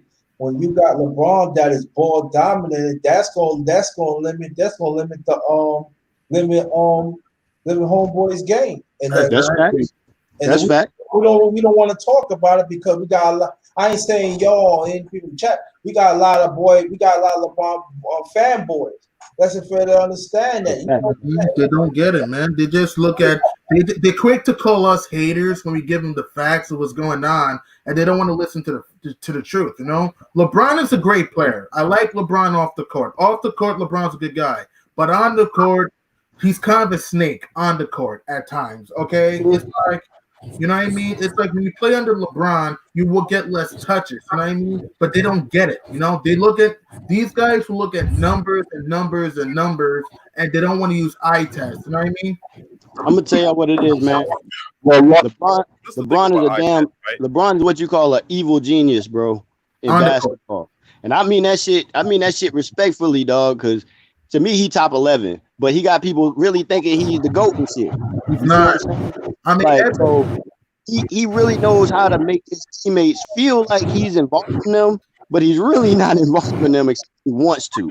You feel what I'm saying? I don't know how he does that shit. That nigga does that shit year after year, team after team. Exactly. And like this is the thing. This thing about LeBron, right? And you know, he's a parlor trick. You know what I'm saying? He out here do this stuff behind the scenes, and then he, you know, plays the innocent card or whatever like that when he's the one pulling the strings, you know, and that, you know. But I wanted to get James in here. James, what's up, man? You know what I'm saying? What's up with it? Salute everybody. All right, so hey, I got two questions for you. Love everybody. Subject. What up, James? What up, James? So I don't know if you heard or whatever like that. Mark Jackson got hit. Not Mark Jackson. Tom Thibodeau was hired as the head coach of the New York Knicks. There's a 5-year deal on the table right now. So, what's your thoughts about that? And then, if Mark Jackson gets hired by the Brooklyn Nets and he wins a championship with Steve Kerr, so let me get your thoughts about those two questions. First of all, I think they should have held back on Tom Thibodeau for a minute. I like his presence, but he known for wearing people down, and that team young right now. You don't want them to put that kind of pressure on them. They might have the young legs to do it, but for his confidence level, a lot of superstars don't like his style of coaching because of that reason. But I figure he an old school type coach. If you could get some veteran players mixed, they got a nice amount of money over the salary cap where they can add pieces around them. It might work with veterans and like mixed in a bunch with it. But just him going there with a young nucleus, I don't see him doing nothing right out the gate. So far as like a Jason Kidd type person, he a point guard style player. So he'll have him more energetic, running fluidly, fast breaking, half court game, and he wouldn't put that much stress on certain players for to make a big play in certain games. There'll be more of a team ball. With Tom Thibodeau, like he run all his alphas in the ground, he don't give them a chance to recuperate their body. So you'll never get a good assessment on him far as what kind of coach he could really be in the long run. Because when he went to Chicago, that team was poised to beat LeBron and them, but I guess the over practicing, over hard working them dudes, trying to get them mentality wise, some people just ain't built like that. You know what I mean? So when you pushing these dudes in the ground, that explains why Derrick Rose's knees went out so early on him, because all the hard work that he was giving them when he shouldn't have. Then secondly, on the Mark Jackson, I wish they hurry up and get this man a shot because if Steve Kerr could win a team with him, I just can't wait to see what he can do with his own team and how many ranks he can stack up on the deck himself. You know what I mean? So I always thought Mark Jackson was a good coach, another point guard that know the game, that can run the floor. He was a good point guard at that, as far as knowing how to manage the game. So I think he could bring a good upside to Brooklyn as far as a veteran skill who know how to win, who been in those final situations, Eastern Conference final situations. And like I said, being that alpha point guard on the team to get other superstars involved, he'll have Brooklyn playing just how they're supposed to be playing. And everybody's saying it's not going to work. I could see that shit working fine because KD let Kyrie dance as long as he gonna get the buckets like he know how to do. But when you need me to ISO, do whatever I need to do to take the pressure off you, vice versa, I can do that too. Because he showed you that at Golden State when he went over there with that stacked up team. Everybody just have to play their role and buy into the system when Mark Jackson come there. And I think they'll be fine because they have depth. When Dinwiddie, DeAndre Jordan, Kyrie Irving, and Durant come back, man, that's a hell of a starting five right there to put out there against anybody. That team will be crazy. And don't forget Joe Harris off the bench shooting threes. He won a 3-point. The reason why I ain't bring him up though, Gideon, because he hurt right now. I know what he can do. He run a 3-point contest, but like I know Mark Jackson gonna use him wisely. But I'm just saying, for as who out there right now that's going to be available, for as who I see playing. Look at the Nets got blowed out by 31 by the Pelicans, but you got to understand, them dudes are still playing hard. It's just that shots wasn't falling, and the Pelicans was hitting from three. In the first half, the Pelicans was 9-18 from three. That's 50%. Like they couldn't miss, bro. If you watched that game when they played the Nets, the Pelicans was focused and tuned in because they have something to play for. As far as Brooklyn, they already in the 7th spot. They can't get no worse. They're gonna make the playoffs.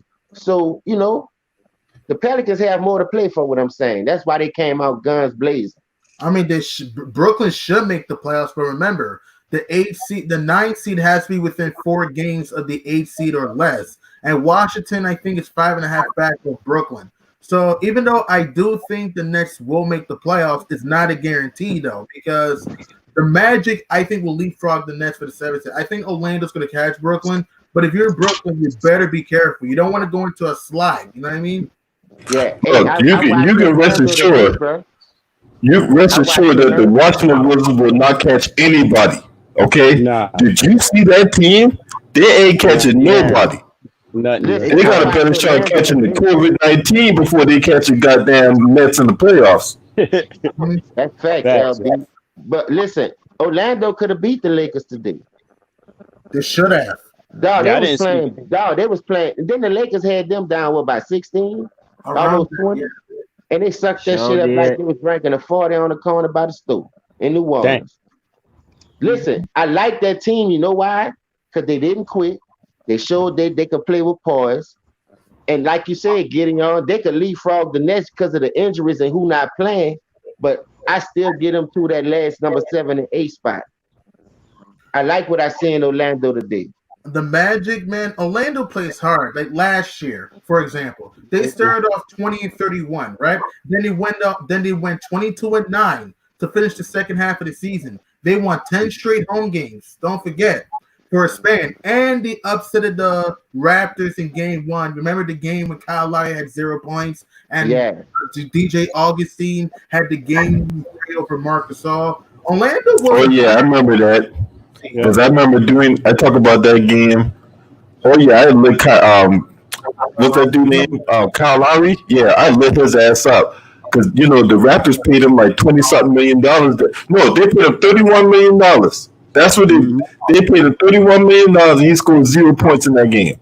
That's bad. And don't forget, I remember that game. Orlando was blowing out Toronto by 16. Then Toronto comes back. They get a late lead. And then DJ Augustine, he just went off. He had 25 points. He had a layup over Marc Gasol that was tough. And then he had a big 3 over Marc Gasol to win the game. You know what I mean? That was just crazy. Orlando, you see, I'm not trying to change the conversation, but Toronto had a very tough road to the championship. They beat an underrated 7th seed in Orlando, beat a very talented Philly team, a very dominant Milwaukee team, and beat a really, really battle tested Golden State team to win the chip. You know what I mean?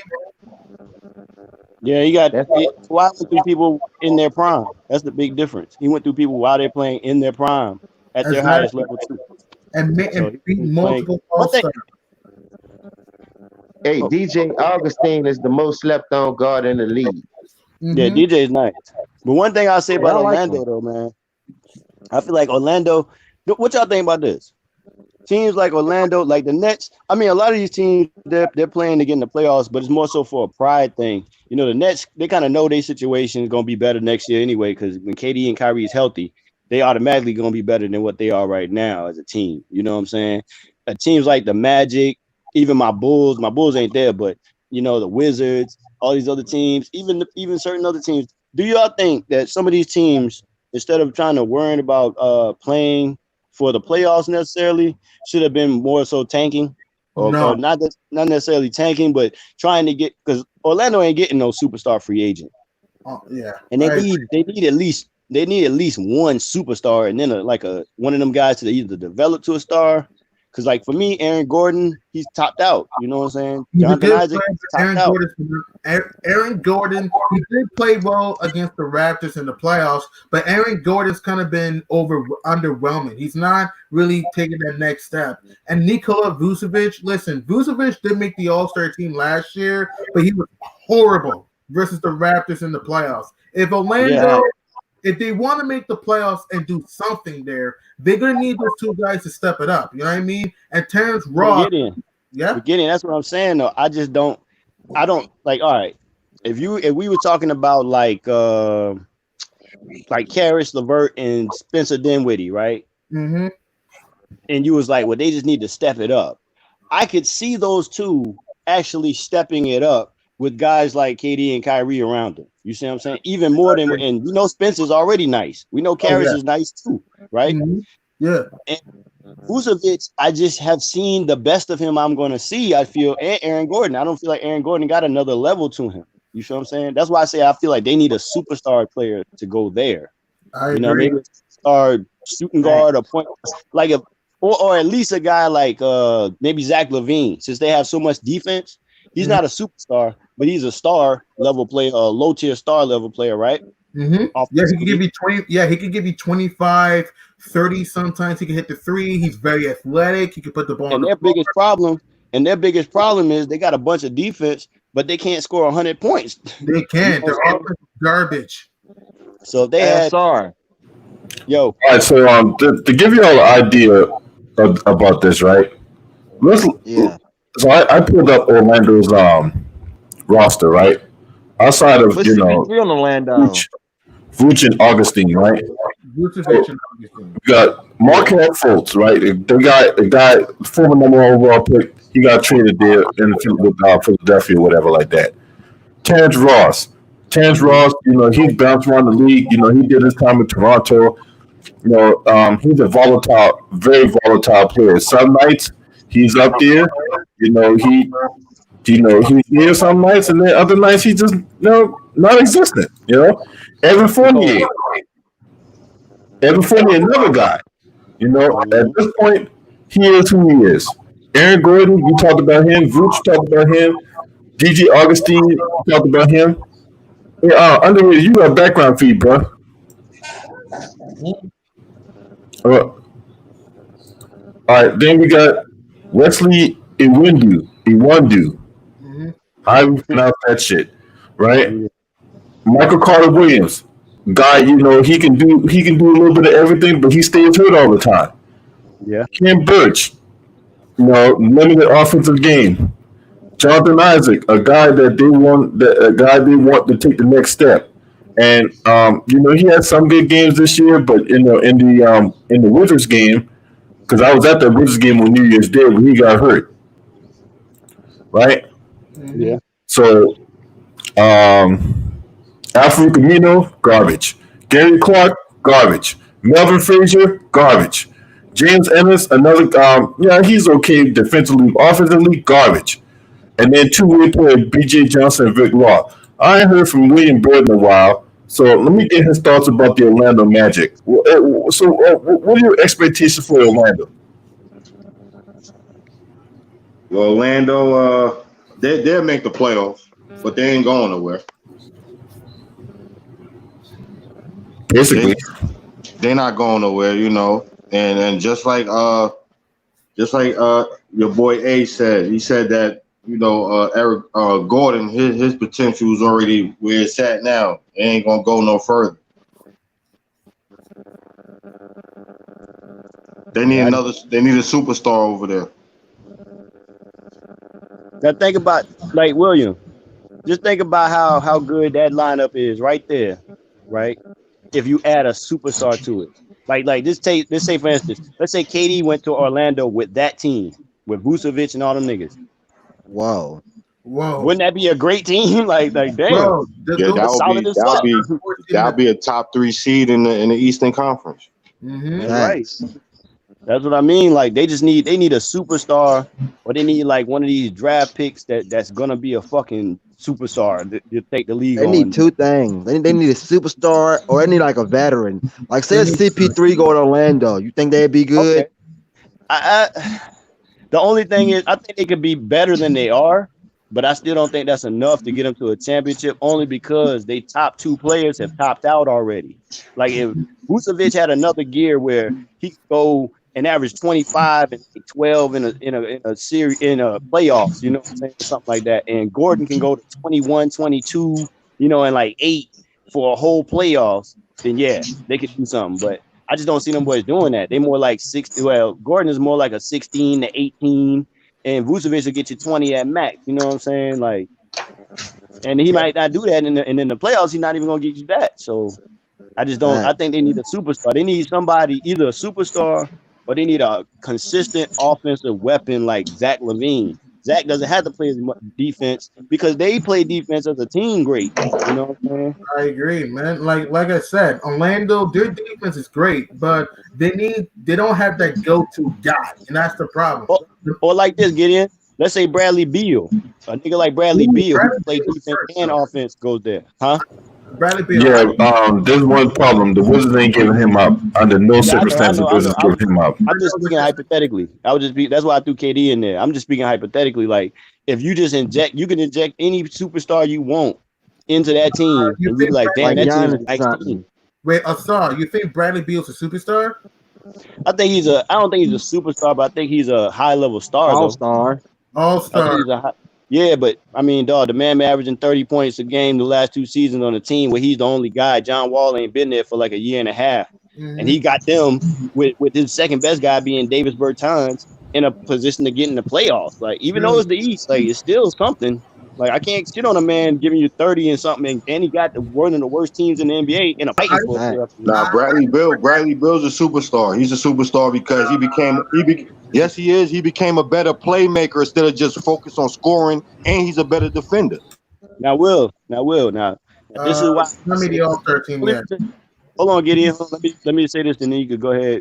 I just wanted to say the only reason I say he's a high level star, even higher than an all-star, but he's not yet superstar, is because I haven't seen him do nothing in the playoffs, like, really like to where it's like he's cementing his shit. You know what I mean? Like once he gets if he can get him into the playoffs, and even if they lose, but he has a strong series and he fights, he gets a team fighting, like they don't just get swept or something like that. They can go 6-7 games maybe, and he's giving it all he got. They just don't have enough firepower or weapons.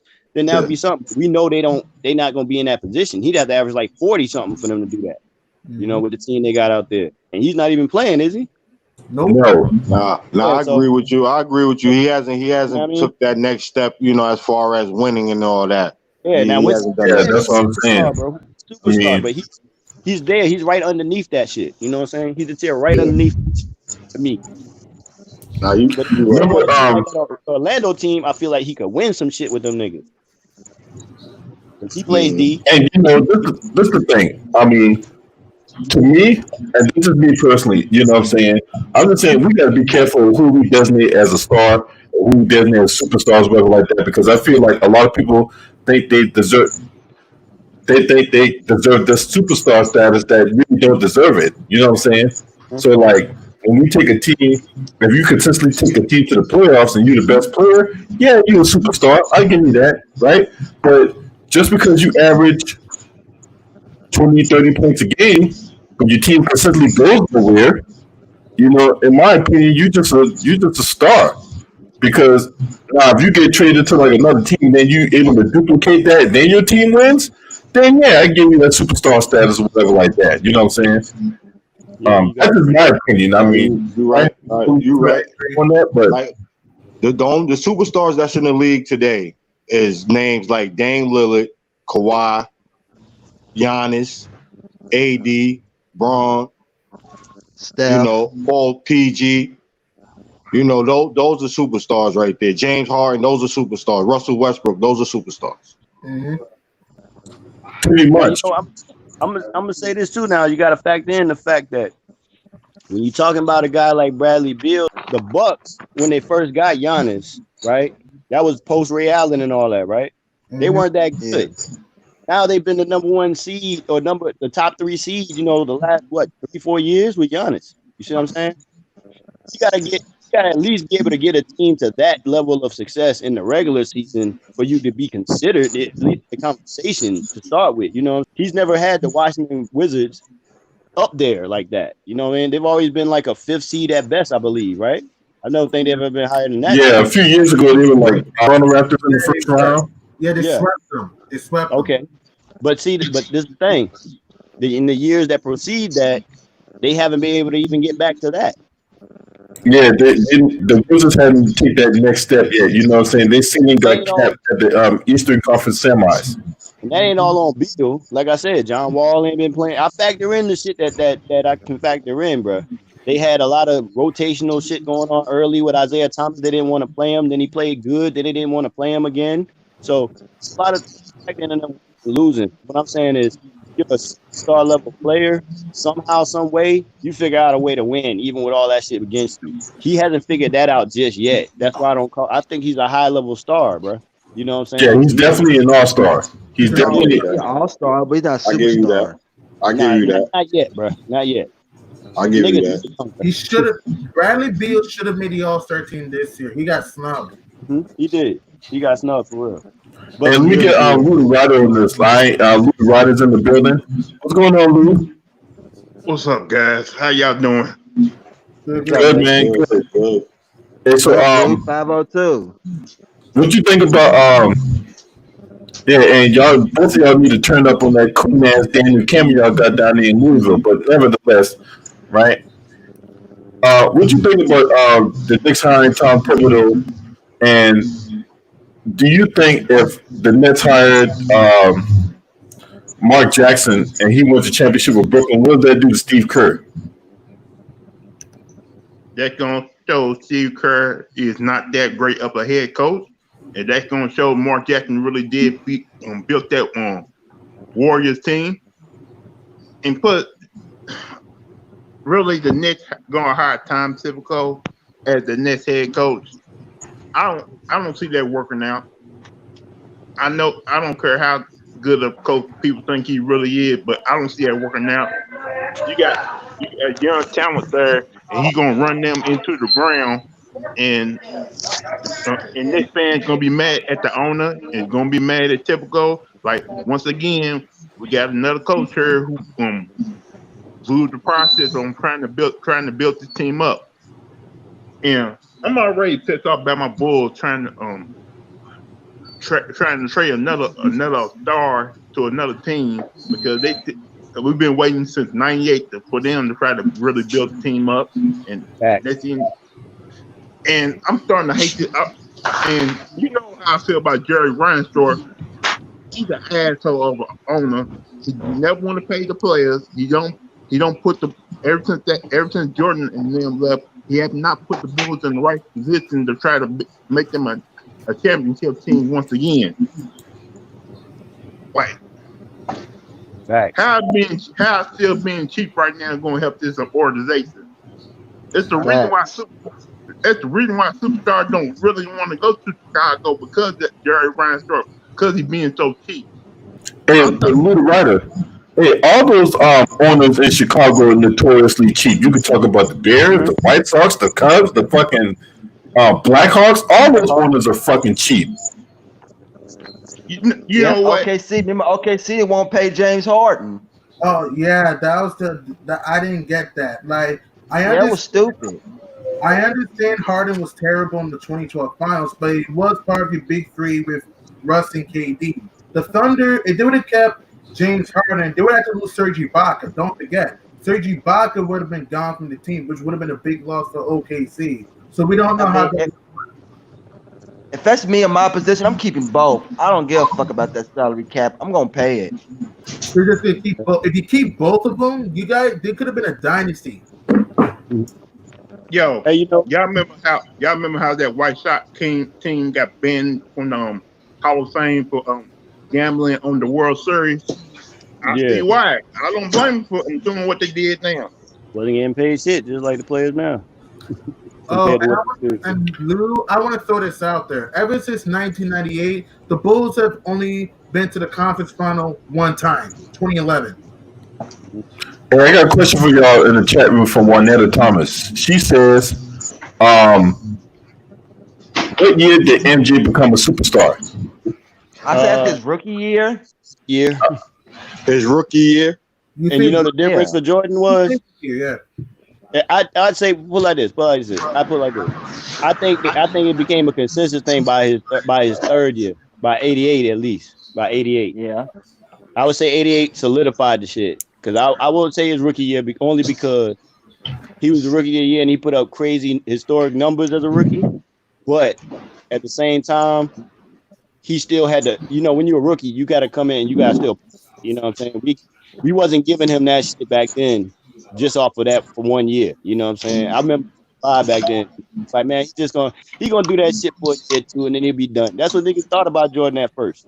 I was the one like, nah, I think this dude gonna be around, you know what I'm saying? But because they wasn't used to seeing players like that, so I think he became a superstar solid for me by his third in the 88 season when he got all the fucking everything. He got the MVP, Defensive Player of the Year, the fucking All-Star MVP, the Slam Dunk champion, scoring title, everything. You know what I'm saying? Steals leader. He was killing it. Oh yeah. He was averaging damn near a triple-double. That's what I'm saying, man. Like Michael Jordan had the all-around game. He could pass, he can rebound, he can hit the three, put the ball on the floor. He could be. He was very versatile, and he was doing it when he was doing it. Whose fucking dog is there in the background?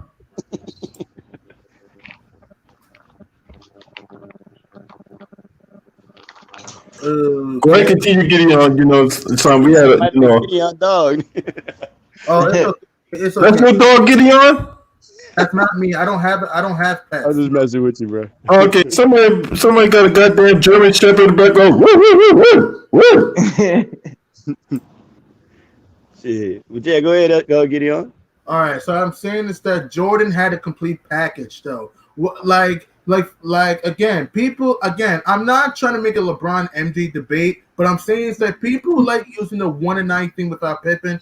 I'll be fair, all right. Yes, Jordan needed Pippen to win. It's true. Don't get me wrong. But here's the thing: even if Pippen was on the Bulls early in those years, they were not going to beat the Celtics or the Bucks, you know what I mean, or the Pistons earlier. You know what I mean? That's what these LeBron fans don't want to understand. Like these LeBron fans always use, "Oh, we've been to the NBA Finals. Who cares? You want to win, right?" And then you always hear, "Oh, only one finals counts for his legacy." That is totally BS. To me, every loss counts against you. You know what I mean?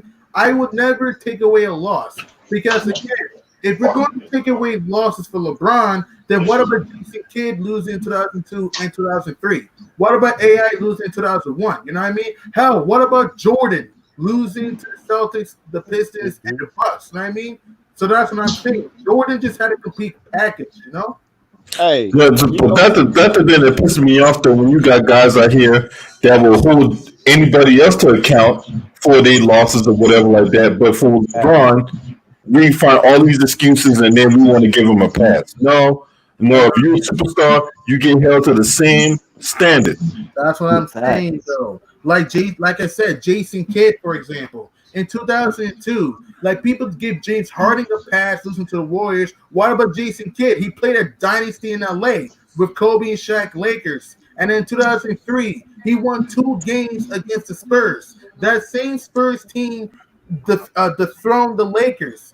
And then AI didn't beat LA, but AI won one game versus the Lakers. And people forget in game one, they were down 18-5 to start that game in LA and came back to one. So if LeBron gives excuses for losing in the finals, then give Jason Kidd, AI, and other passes for losing in the finals. You know?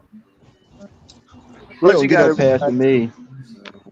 Excuse me? nah, that's the thing though. It's like LB just stated, man. Like the thing is, you can't try to go in on a flaw of Michael Jordan and disregard the flaws of LeBron James. If you know what I'm saying, that's the thing that gets me with LeBron James fans in general. That's what they like to do. Now, when you look at Jordan's, even if you look at Jordan's failures, the thing about his failure, it all came before the success. Yeah. So it looks like the natural path to success. You fail before you succeed. Then once you see the success, you don't fucking lose it. The only thing he did was retire. He retired and played another sport.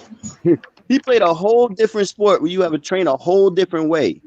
Played that fucking sport, almost made it to the majors, then came back because they needed him because they weren't going to make the playoffs. Gets them in the playoffs, is the leading scorer on the team straight off a baseball field. You feel what I'm saying? Yeah. Then the Knicks goes and goddamn in the playoffs, and if not for Rust, would have beat the fucking Orlando Magic, or at least made it, you know what I'm saying, a fucking real run. You know what I'm saying? Yeah, but don't forget, if they would have beat Orlando, do you think it would have beat Indiana in the conference final? I don't think so. I don't think so that year. Not 95. You know why I say that? Because like I said, the man was training.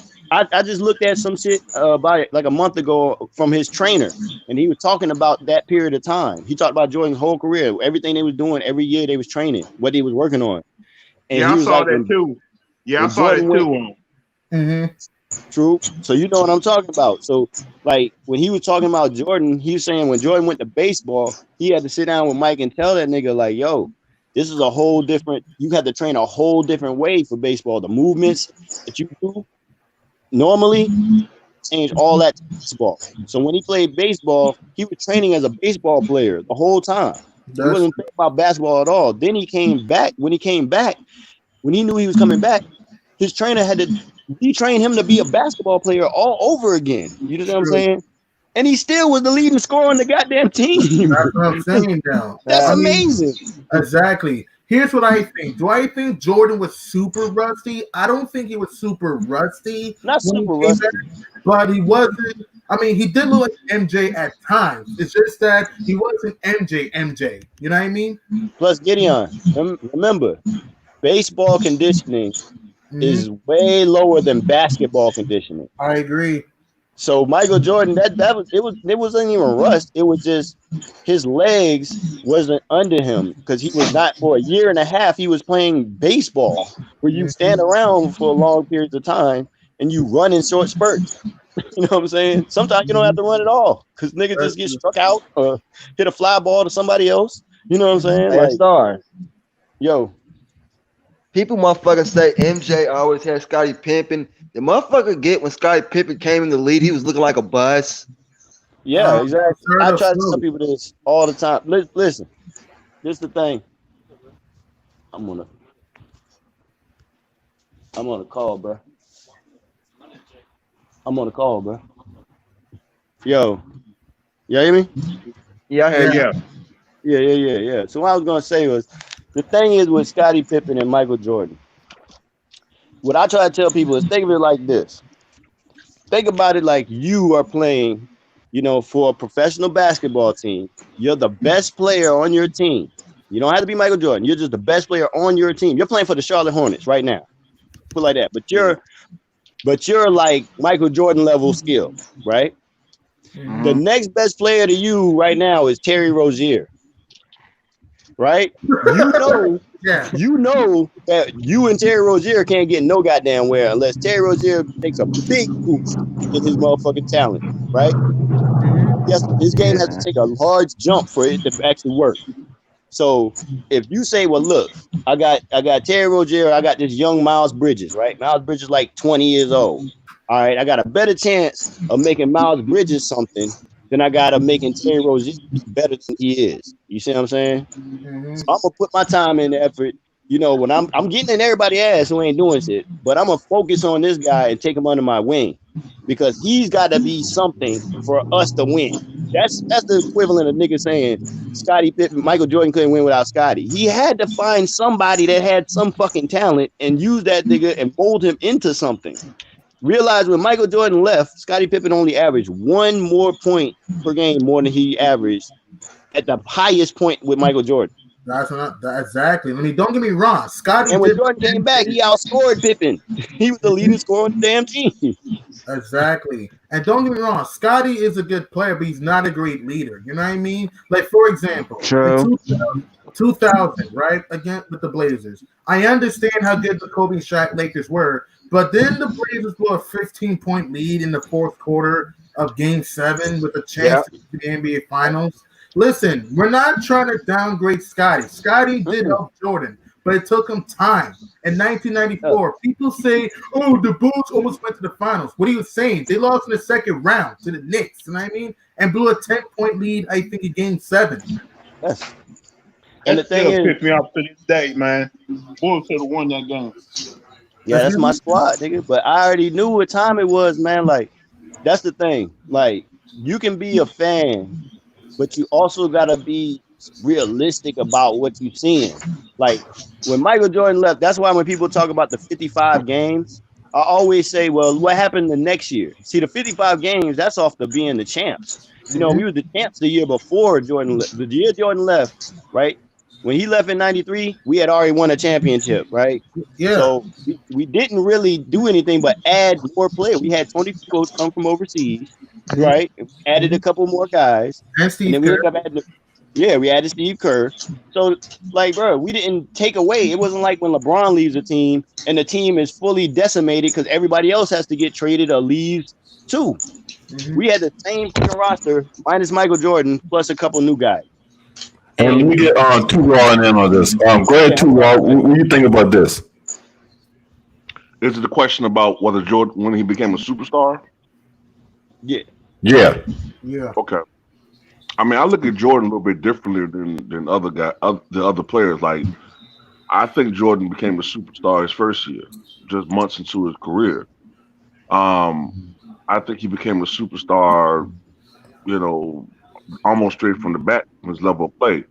I think by 87, 88, he became legendary. You know what I'm saying? Like up, you know, and already by year 3, he was like being proclaimed, you know, in the conversations like the greatest or like top 3 all time, by that period of time. So I look at him totally different. I think he was a superstar his rookie year. When you look at his rookie numbers, it's like almost unparalleled. Like the only guys you can really compare his rookie years to are Wilt Chamberlain and maybe Oscar Robertson as far as like scoring, and maybe Kareem too. And all of those guys were like at one point in time in the GOAT conversation or in the GOAT conversation. So I think Jordan was a superstar his rookie year. But his third year, like I said, 87, and in his fourth year, 88, he was already like top 5 player all time. So I look at Jordan a whole different trajectory. But what Sure is saying, like, when you talking about like, you know, people talking about Jordan's failures. Yeah, like if you're a baseball player, you condition your body to play an elongated 162 game schedule. Baseball is a slower paced game.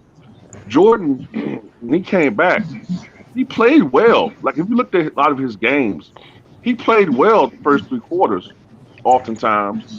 But by the fourth quarter, he was wearing down because his legs wasn't conditioned to play basketball. He hadn't played basketball in a year and a half. So a lot of times, fatigue was setting in. He was missing shots. You know what I'm saying? He was making some miscues because his legs wasn't on him right. You know what I'm saying? And it took him a while until his next year to get fully back. Plus, he was a little bit heavier, being a baseball player. He was 198, maybe 200 when he was 93. By 95, he was about 215. He was a little bit heavier. So it's like, you know, his body wasn't quite the same. And then, like, you know, he said just now, Asura made another good point about, you know, people like, the Bulls won 55 games in 94. Well, yeah, but look, the bench got better. You had a lot of guys that were part of the championship nucleus come in. Tony Kukoc finally started playing. Okay, you had Luke Longley come on. You had Steve Kerr. You had a lot of the other guys, Luke Longley. A lot of those guys started coming that were part of the nucleus. And the year before, Jordan and Pippen and to a lesser extent, Horace Grant, they carried that fucking team. That team was terrible outside of them. You know what I'm saying? Like John Paxson was on his last leg. Bill Cartwright was, really falling off. You know what I'm saying? Like Craig Hodges was gone because he was blackballed. You know what I'm saying? So we really didn't have the same team. And, you saw the holes the next year when Horace Grant left. When Horace Grant left and they needed, some type of elder leadership, Scottie Pippen wasn't really providing it. He was kind of like, he was playing well, but he didn't want to deal with the pressure of being a leader, He wanted to be fucking traded. Taking Mike on national TV to come back, bail me out. Mike comes back and almost takes the team to the Eastern Conference Finals. The guy's legendary, man. I don't get the criticism, from LeBron fans talking about, well, he lost to this team, lost to that team. He lost to better teams. You know what I mean, Raw? He lost to an all-time great Celtic team. Thank you. I'll tell you one thing about MJ. Unlike LeBron, he never quit it. We never seen MJ quit. He always give it his all. Right. LeBron, it's like, how many times have I seen LeBron quit? I seen LeBron quit in Game 6 versus the Magic, and he was 8 for 20. I seen LeBron quit in Game 5 versus the Celtics in 2010, and he was okay in Game 6 in 2010, but he had like a lot of turnovers. In 2011, he was trash versus the Mavs. In 2013, he won the championship and he earned it, but at the same time, if you watch that series versus the Spurs, the first 3 games he did not score 20 points, and then in Game 5 he was 8 for 22, and then in Game 6 he had a triple-double, but don't forget, he was struggling down the stretch of the game, and then we all know what Chris Bosh and what Ray Allen did, right? And then in 2008, he lost to the Celtics. In 2014, right? People talk about, LeBron was giving his all. I actually checked this stat. In games 3, 4, and 5, right? When Miami was down 15 or more, LeBron scored 51 out of his combined 81 points, okay? Combined in games 3, 4, and 5 when Miami was down 15 or more, meaning that he was stat padding. And then remember, Kawhi Leonard outscored LeBron 44 to 30 and 9 blowout situations in games 3, 4, and 5, okay? In 2016, he had a great 2015 finals, but he lost. 2016, right? He started the series slowly, and then he didn't start impacting the series until Game 3, Game 5, 6, and 7. Kyrie Irving should have won co-finals MVP. It should have been a co-finals MVP for Kyrie Irving in 2016, right? In 2017, when the Cavs played the Warriors, people say the Warriors just head and shoulders over everybody. That is not true. The Cavs were evenly matched with the Warriors going to that series, right? And then in the fourth quarter of the series, KD outscored LeBron 46 to 27 in the fourth quarter in 2017. And then in 2018, when the Warriors swept the Cavs, remember, Cleveland led by 11 in Game 1 and 13 in Game 3. People don't talk about that. And then LeBron in Game 4, he quit, only took 4 shots in the second half, and then he got swept. So, and then last year, we all know, people like to use the fourth place narrative. Okay, the Lakers were 2 games up on the 9th seed. Okay. Yes, LeBron said he was going to be in playoff mode. Yeah, they only won. Listen, they were 28 and 27 in the game LeBron played. Like that's not even. That's why I say he top 11, bro. To me, he ain't top 3, 5, none of that. He top 11. I ain't gonna lie, I got Shaq over LeBron in my top 10. Huh? I got Shaq over LeBron. Yeah, I got Shaq. I got Shaq, Bill Russell, and Wilt over LeBron. To be honest with you, I got Duncan too. Duncan, he's the number 11, bro. I got Jordan, Kobe, Kareem, Duncan, Magic, Bird, Shaq, Wilt, and fucking Bill Russell before that nigga. My top 10 is not in order. It's not in order. I got I wasn't in order all the way. Kareem, Kobe. It's not in order, but I have MJ, Kareem, Kobe, Shaq, Duncan, Bird, Magic, and yeah. I mean, I got LeBron over Hakeem though, but not by much. Oh, All right, hey, hold on, y'all. I got a Cash App donation from Jacob Jennings. I appreciate you. He said for great stream on the road. I salute you. You always been a contributor, a frequent contributor on my channel, man. I really do appreciate it. Y'all want to donate? Uh, uh, there's my Cash App, $Freeway95 US, PayPal, PayPal.me, LBrian699. Now let's bring the killer up on here. You know what I'm saying? Mr. James Hayes. So what you think? In your eyes did Jordan became a superstar? Hey, to be what Jordan gave to the game as a rookie, and then he solidified it the second year for me. I already saw what he was doing, but that second year when he broke his foot, and he was mad that they didn't want him to play, but he knew they still had a chance. Don't just fold and tank the season. That showed me he had heart.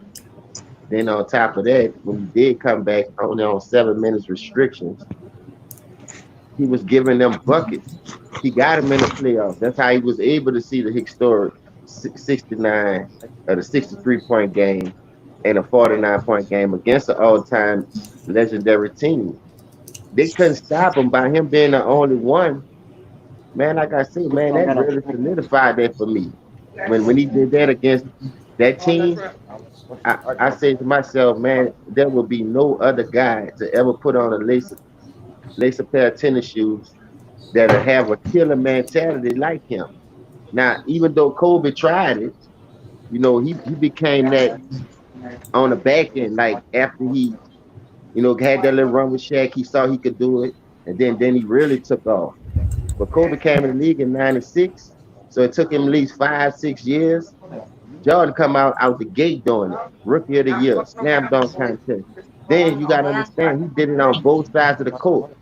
And it wasn't no playing no passing lanes. Nigga, I'm manning up and I'm taking that shit from you. Nigga. I don't blame him, dog. You give me my rabbit type shit, where my cookies at.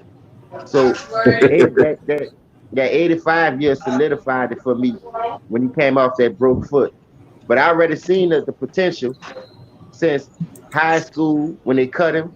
I've been following him since he went to North Carolina, hit the game winner. That's why they relied on him. And dog, he have confidence in everything that he do. That's why he make it look so effortless and easy. And that's where I'm at with it, LB. 85 when he broke his foot and came back, got him into the playoffs. But he was just a one-man army. He couldn't do it by himself against the Celtics. Yep. Right. I'll tell you my year. Hey, William Bird, where you at with it? Hold on a second. I get you next. All right. Yeah, I get you Chico. I will get William Bird. Hey, William, where you at on it? I'm on it. He came in his rookie season, man. He did his thing his rookie year, man. That was the start of his superstar. And then the next season he came back, he injured, and then he came back and brought him to the playoffs. So the first 2 years he was a superstar. Yeah, and you know that second year, you know, he was out with a broken foot that cost him like 65 games or something like that, I believe. Yeah, I know. I'm talking about when he came back for the playoffs. Yeah, he got him in the playoffs. Shit. They would have been a lot of without him playing. And then he came back and scored 60, dropped 63 on the Celtics, man. Oh, man, I'm telling you. Don't get me wrong now. Don't get me wrong. I'm saying I believe Jordan was an all-star from off top, from the day he walked in. That's what I said. But I'm just saying, like, public perception at the time was like they didn't know if he was going to be able to sustain it. You see what I'm saying? Because at that point in time, there were a lot of flash in the pan guys. Really, a lot of people thought he was just like another Dominique Wilkins for a second. Like when he first came in, they knew he was something different because he was a 6'6" guard and he could do a little bit. He could do more than Dominique at that time. You know what I'm saying? But it still was not. It's like people look at Zion right now. We know Zion's a fucking superstar right now, but it's still motherfuckers that's in the media and shit like that that'll still kind of downplay his superstardom to a degree. You know what I'm saying? Mm-hmm. He's a I'm not- fucking beast, dog. I swear to God, I man. know. That's undeniable. This is just Just like Michael Jordan shit was undeniable. I agree with everybody, but I'm just saying what I'm talking about. I was just talking about public perception. Probably wasn't the media perception and all that. Everybody wasn't full on Jordan is a superstar. I feel from my experience until like everybody say his third season, he came in a superstar, of course, but you gotta of course keep that shit up before people really give it to you. You know what I'm saying? Yeah, Right. I see what you're saying. Like there were some people saying, "Oh, well, he's nothing but another George Gervin. All he can do is Yeah, score." like Da, even da, if da, it's da, just hate. da. Yeah. Then he showed him that he can play defense. He can be a complete player. Yeah. I see what you're saying now. Yeah. Yes. I'm not saying that his game, as soon as you see, man, the nigga averaged 28 as a rookie, just coming in, you know what I'm saying? Like smashing the game. So of course it's obvious what people were seeing. But what I'm saying is a lot of times you look at the games, or if you listen to like the media or look at someone like the newspapers and what the writers and shit was saying back then, they were trying to like downplay him to a degree. They was like, well, we don't know if he's gonna be, you know what I mean? At one hand, there's a group that's bigging him up, like, man, this man is gonna be the next thing, probably. You know what I'm saying? There's another group like, I don't know. We've seen this before. Guys who come You in a know what they couple were of doing years. too? You know what they were doing too? It was also that mentality back then that guards couldn't lead a team to a championship. Yeah, exactly. They were comparing him to Jerry West because Jerry West at the time was seen as the greatest guard in history up to that point. But Jerry West was only 1-8 in the NBA Finals. So they were always kind of saying like, you gotta have a big man to win a championship. You know, Magic Johnson still had Kareem. You know, Bird still had the big front line. At that time, Isaiah Thomas hadn't won anything yet. So it's like Jordan had a whole bunch of. I see what you're saying now. Yeah, Jordan did kind of have a lot of detractors when it came outside of fans, as far as like the media and sports, sports community. Yeah, I see what you're saying now. You know what else was different though, too, Raw? They knocked Jordan because he came in like Kevin Durant. That nigga was slim. That nigga was soaking wet. That looked like a toothpick, dog. They was hating on him. They was like, man, how can a man that's so small have this much dynamite in him, jumping out the gym, doing the shit he's doing? Man, with the beat. Shout out, hold on for a second, y'all. In my wrestling ring announcer voice, shout out to the amazing Taco for his donation for the Cash App. He says, "Is MJ the best defensive guard ever?" Yeah. Hands down. Yes. He's first. When you 9-time first defense in the NBA, yeah. He got the most. Then there's Kobe. Yeah. And also D Wade too. Yeah. Kobe and D Wade too. CP3 too. Yeah, man. Like I said, CP3. Listen, people think, oh, Chris Paul's a playoff choker. I know he's had bad moments in the playoffs, but I'm saying that you saw in the 2018 playoffs, he was shutting down Steph Curry until he got hurt. You know what I mean? Mm-hmm. Plus, not just that, Chris Paul is such a smart player. Plus, when he's playing with James Harden and he's got the rock and James Harden just standing there, he won't do anything off ball. What do you expect him to be able to do? You know what I mean? Like, so you got to consider certain things when you look at guys. Chris Paul is a great all-around player, great two-way player. He's a great defender for his career and a great, offensive player, obviously, man. You know what I'm saying? Jordan. I would not be surprised if after he retires, he's going to end up being a head coach in the NBA someday. I think he'd be great. He will. He's possible. CP3. Here's what I think of Chris Paul. All right. In my opinion, Chris Paul is the most unluckiest player probably of the 2010s. You can say. Yeah, he injury prone, bro. I don't know why he be getting hurt like that. He always hurt his hamstring. He was supposed to play with Kobe. Exactly. Kobe, Chris Paul, and Dwight Howard. That would have been great to watch. You know what I mean? That would have been great to watch. Would it be in the Miami Heat? Maybe not. You know. I think they will. I'm gonna tell you something, Gideon. From my personal experience watching Kobe Bryant, bro. If Kobe Bryant and Chris Paul And wasn't Gasol on that team by that time? Yeah, Gasol. Yeah, but they're going to Yeah, trade. Paul Gasol was on that team with Andrew Bynum and Lamar Odom. God damn, I tell you, boy.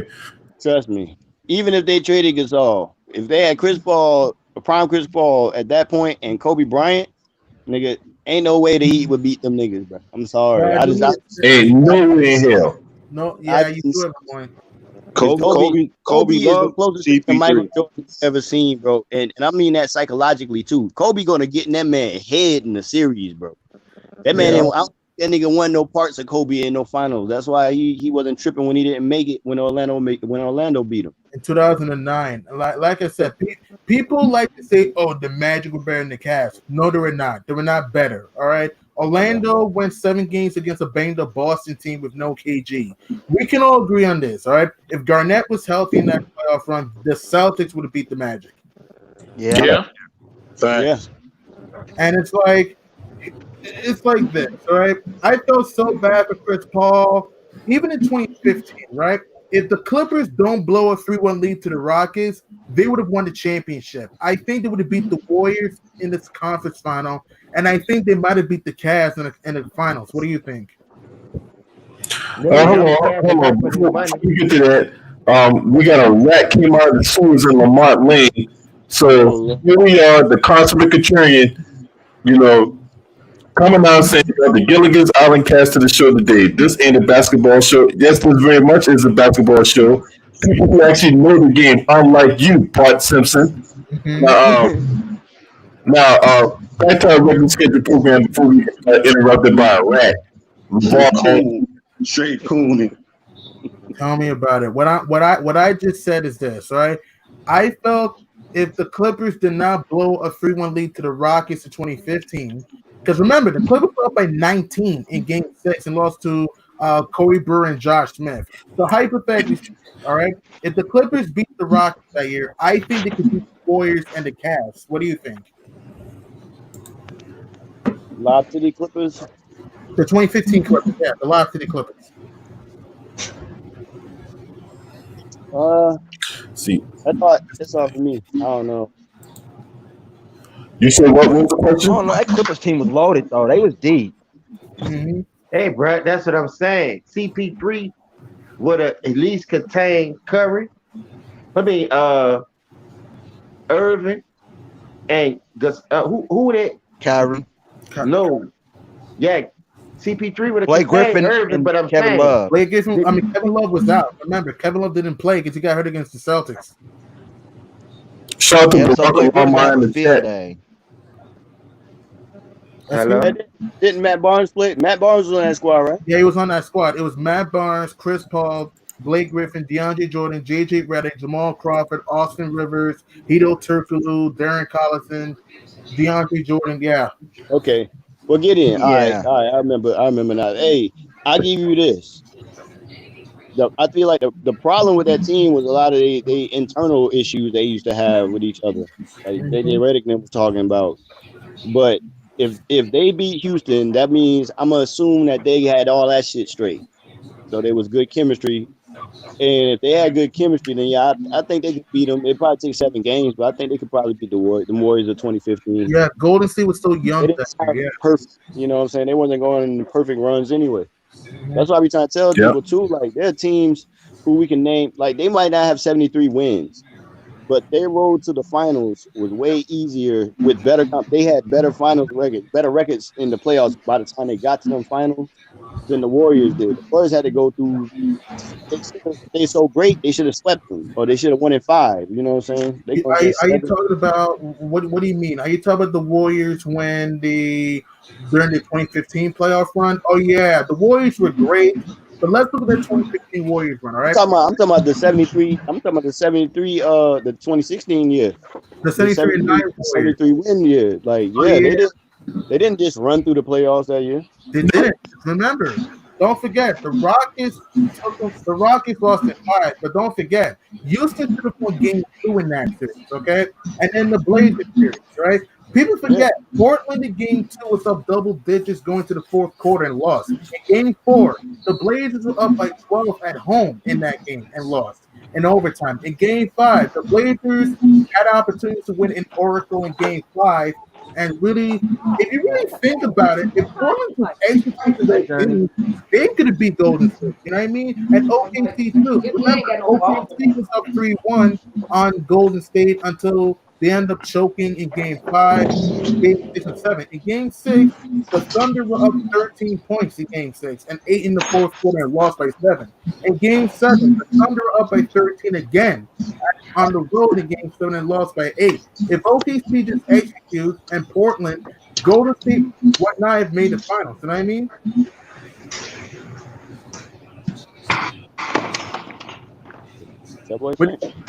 Yeah, pretty much. Like, what do you guys think? Sure, I agree with your thought process there, Gideon. Yeah. I mean, Yeah. ain't too much to go against the grain on that. Shout out to Sherm City in the chat. I see you. Hey, And LB, Lamar, bring your trifling ass in here because you know we got unfinished business. What's up? What's up? hey, let me ask you something, man. Speaking of Portland, like, Yep. you think Bring his coon ass in here. you think the move to you know how he is, man. He a professional troll. That's what he do. Oh yeah. But you think the move to moving Melo back to his natural position as small forward, you thinking that can help them, have an actual chance that they can make the I guess the 8th seed and the Lakers hold the first seed and they play in the first round? Do you think that would give Portland an advantage in maybe beating the Lakers? They still don't have enough right now. Portland, look, if Portland can put it together and their coach can actually pull his head out of his ass. Yeah, Portland, if you look at that team on paper, they got the team that can really throw a wrench in all this shit. Mm-hmm. And Melo going back to his natural 3. Look, I thought when he went to OKC, right? Case in point, when he left New York, and I think he was traded to OKC, right? Yeah, it was. And they had him go play the stretch 4. I thought that was a bad move. Bad right? move by Billy Donovan. Yeah, that was a bad move, considering that one, what the average power forward is like 6'10", 6'11", right? He's going, he was going to get destroyed by those guys, right? Yeah, and then if you go and then you take that situation. So he was misused in OKC. He was misused in Houston because they had him do the same thing. And then after 10 games, Mike D'Antoni, back on his negative bias when he was in New York, him and Daryl Morey shit cans the guy. So, yeah, him going back to his natural 3 will help him immensely, considering that I think they will do whatever they can to stop C.J. McCollum and Damian Lillard from going off. And I think at that point, you still have to worry about Melo. You still got to worry about Zach Collins. I think Zach Collins was playing good before he got hurt. And then Nurkic. I mean, Nurkic is a fucking beast. Don't sleep on that guy. Yusuf Nurkic, man. I'm telling you, man. If Portland can get their act together and their coach can stop worrying about what fucking bow tie they'll go look on him, I think they can actually do some shit. Exactly, man. Portland has a good team. You have, and like I said, Nurkic could have helped in the playoffs last year. People only talk about the Warriors' injuries. What about the Blazers? Like last year, Damian Lillard had a cracked rib. Enes Kanter, he had separated shoulders. Rodney Hood had knee problems. Nurk had a broken leg. If Nurkic was healthy last year, if the Blazers were fully healthy last year, you never know. They could have made the NBA Finals last year. And then this year, right? They've had injuries all year. CJ been out a few games and stuff. So when they get healthy with Nurk, Collins, CJ, Dame, and Melo, and Whiteside, they're going to be dangerous, though. But losing Trevor Ariza is going to be a little bit big, Yeah, I think so, too. Yeah, Another thing that hurts them, too, is Rodney Hood. Yeah, because he got hurt. He hurt his Achilles, yeah. Yeah, they is missing Rodney Hood. Wasn't he give him like 16 points off the bench? Around that. And he shot around 50+% from the field and 49% from downtown this year. Rodney's playing good for them. He played good for them last year until he got injured in the. Yeah, he definitely saved their ass in that Denver series, boy. Yeah, man. That Cleveland team misused Rodney Hood, man. Like he had more to give in what he did when he played for Cleveland. Well, you gotta understand when you're on the team of LeBron James, man, your stats are gonna suffer. You know what I'm saying? Your game's gonna suffer. Unless you're Anthony Davis, yes. Unless you're like a top 5 or top 5, top 10, top 15 player, right? Yeah. Unless you That's like one of because those. LB, you gotta shorten that number down. You gotta say like top 5. You was right the first time, like top 5, top 10, because Oh yeah, the Kevin Loves and the but you Bosches, got to think. this is what's up regardless. yeah, top like at least a top 10, at the most top 10, right? Yeah. Yeah. Unless you got a top 10 player, you're pretty much relegated to the corner and shooting threes or whatever like that. Hot up for me, cuz. But but it ain't LB. even just that. If you're a third leg on the offense, if you're a third man on the wheel, you're the guy that's going to be the one that's going to suffer the most. Not necessarily the like. So for example, right? Give everybody an example. I'm pretty sure y'all know this, but I'm gonna give it anyway, right? The Miami, right? Him and D Wade, Chris Bosh was relegated as the third leg on the wheel. He was stuck on the corner shooting threes. You go to the Cleveland situation, right? Well, Kyrie Irving not going to give up his touches or whatever like that, right? So who was the victim in that? Kevin Love, Kevin Love. But yet you got people running around here talking about how Kevin Love's a bum and he's a scrub, and yet considering they don't even consider how they're using him. LB, you got to think. When power forwards play LeBron, he ruined them. He make them stand in the wing and shoot jump shots instead of letting them play their original game in the post. That's what I just said. They make you take half your game and throw it away. You know what I'm saying? You ain't gonna use that. Boss, you ain't gonna need that post up. You ain't gonna need that interior no more. I need you to space out, bro. Set pick and pops and shit like that. Man. And you know how Spiffy likes to say, "Oh, Draymond took his heart." Here's what I thought, right?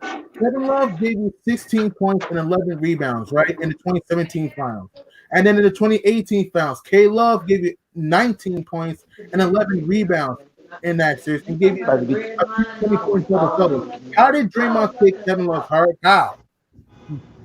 Exactly, man. He didn't. I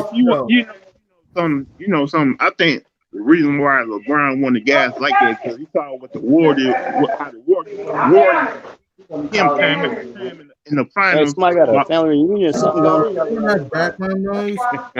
Yeah, who having a cookout back there and they ain't invite me?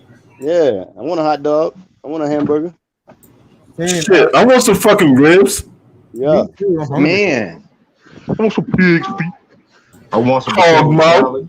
I want some potato salad. That must be T. Corey up there. T. Corey got the squad in the crib and shit. I want the collard Yeah, they greens. cooking like a motherfucker.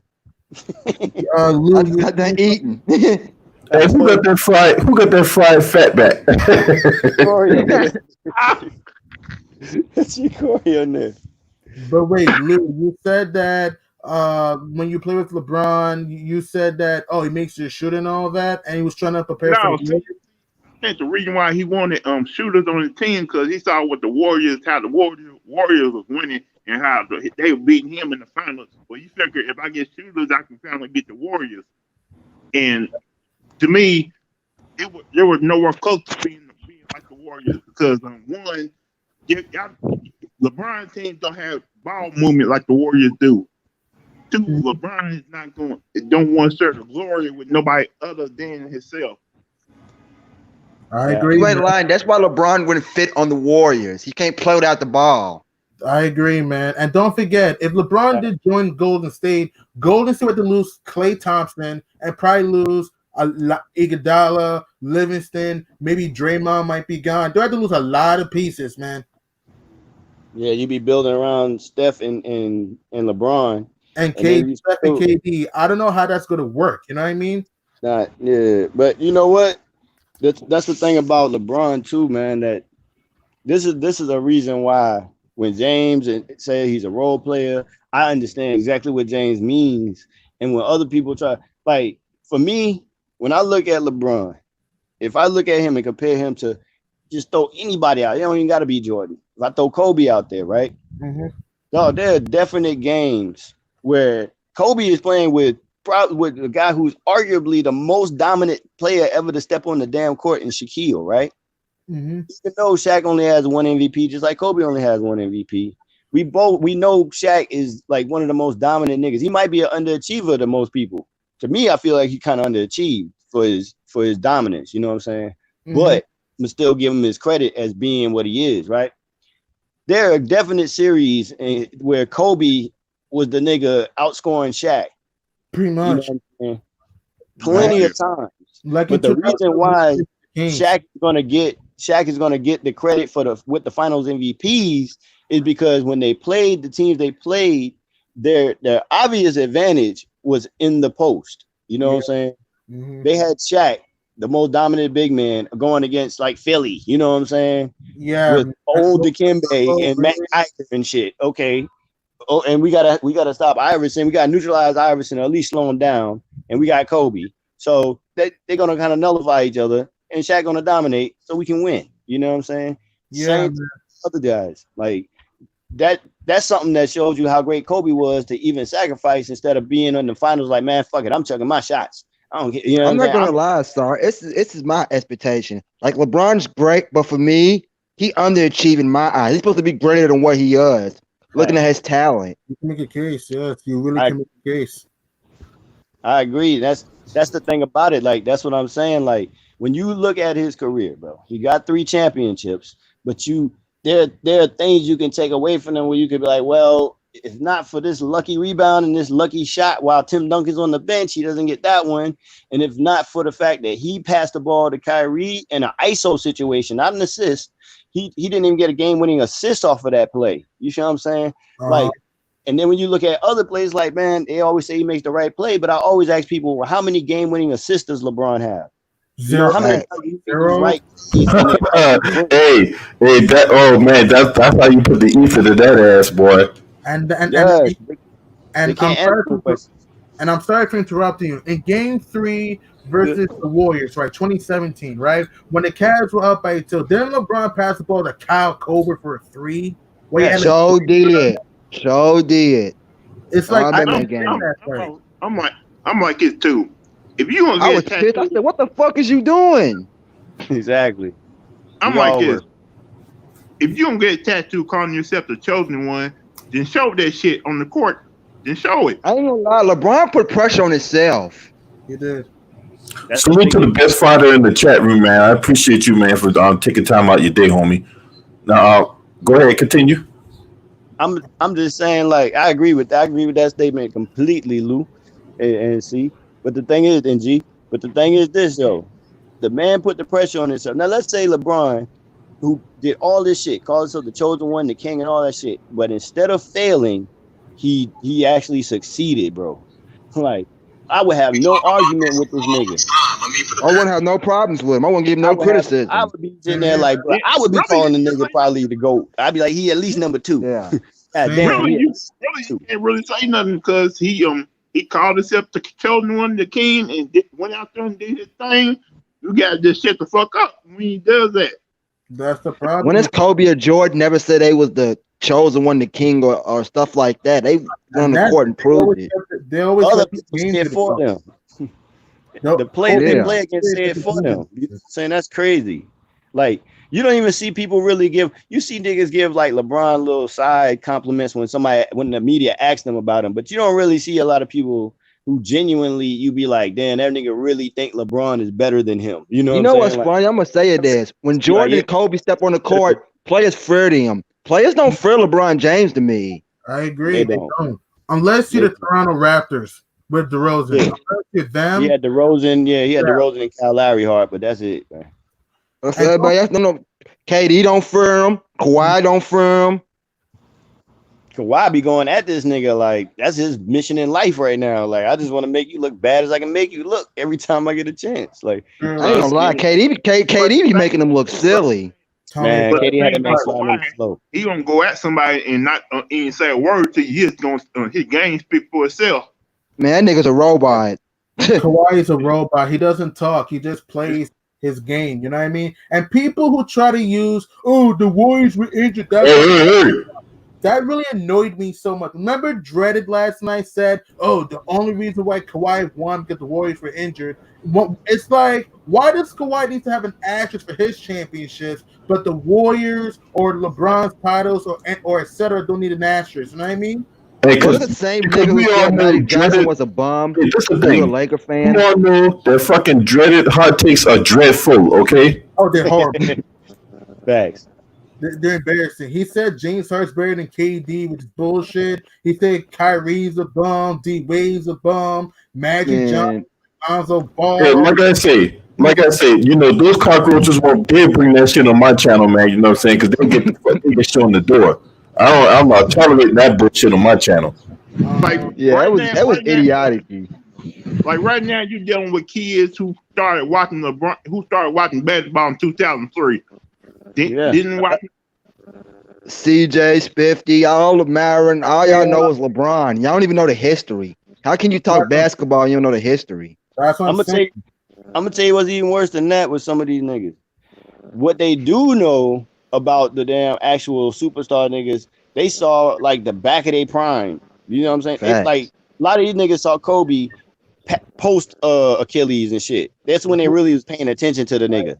You know what I'm saying? Like before that, they wasn't like a lot of these dudes were so all in on LeBron, they really wasn't trying to hear about the niggas that was already there. You see what I'm saying? So until them niggas got like Charles Barkley and niggas like that, Jordan's, they seen Jordan. The last thing most of these people tell you about is Jordan with the fucking Wizards. Oh, hold on, y'all. We got a queen in the building. You know what I'm saying? Let's show respect to the queen, Juanetta Thomas. How beautiful. What's up, Miss Juanetta, baby? Salute, All sis. right, so hey, Queen, Salute to you. How you go ahead and doing? get your feelings out about these Clippers. You know what I'm saying? I'm pretty sure you know they going to the finals. So let it rip. I just got confidence in them. They gonna show what they are. I don't have to. They game gonna speak for themselves. I'm not gonna argue with nobody, no Lakers fans, no doubters. I'm just gonna let my boys show you. I'm a That's Laker all I'm gonna fan and I for the Clippers. I give y'all 100%. I free you And motherfuckers. this is the thing though. I grew up with, I used to watch Jordan. I'm 40. I'm about to turn 42 years old. So I grew up on competition. I don't mind competition. That's how I know my team is the best. I want to see the Lakers and the Clippers in the finals. I don't want to see nobody else but the Lakers. So when we beat them, I don't want to hear no shit. Now, if they Lakers beat us, hey, I concede. I give them their props.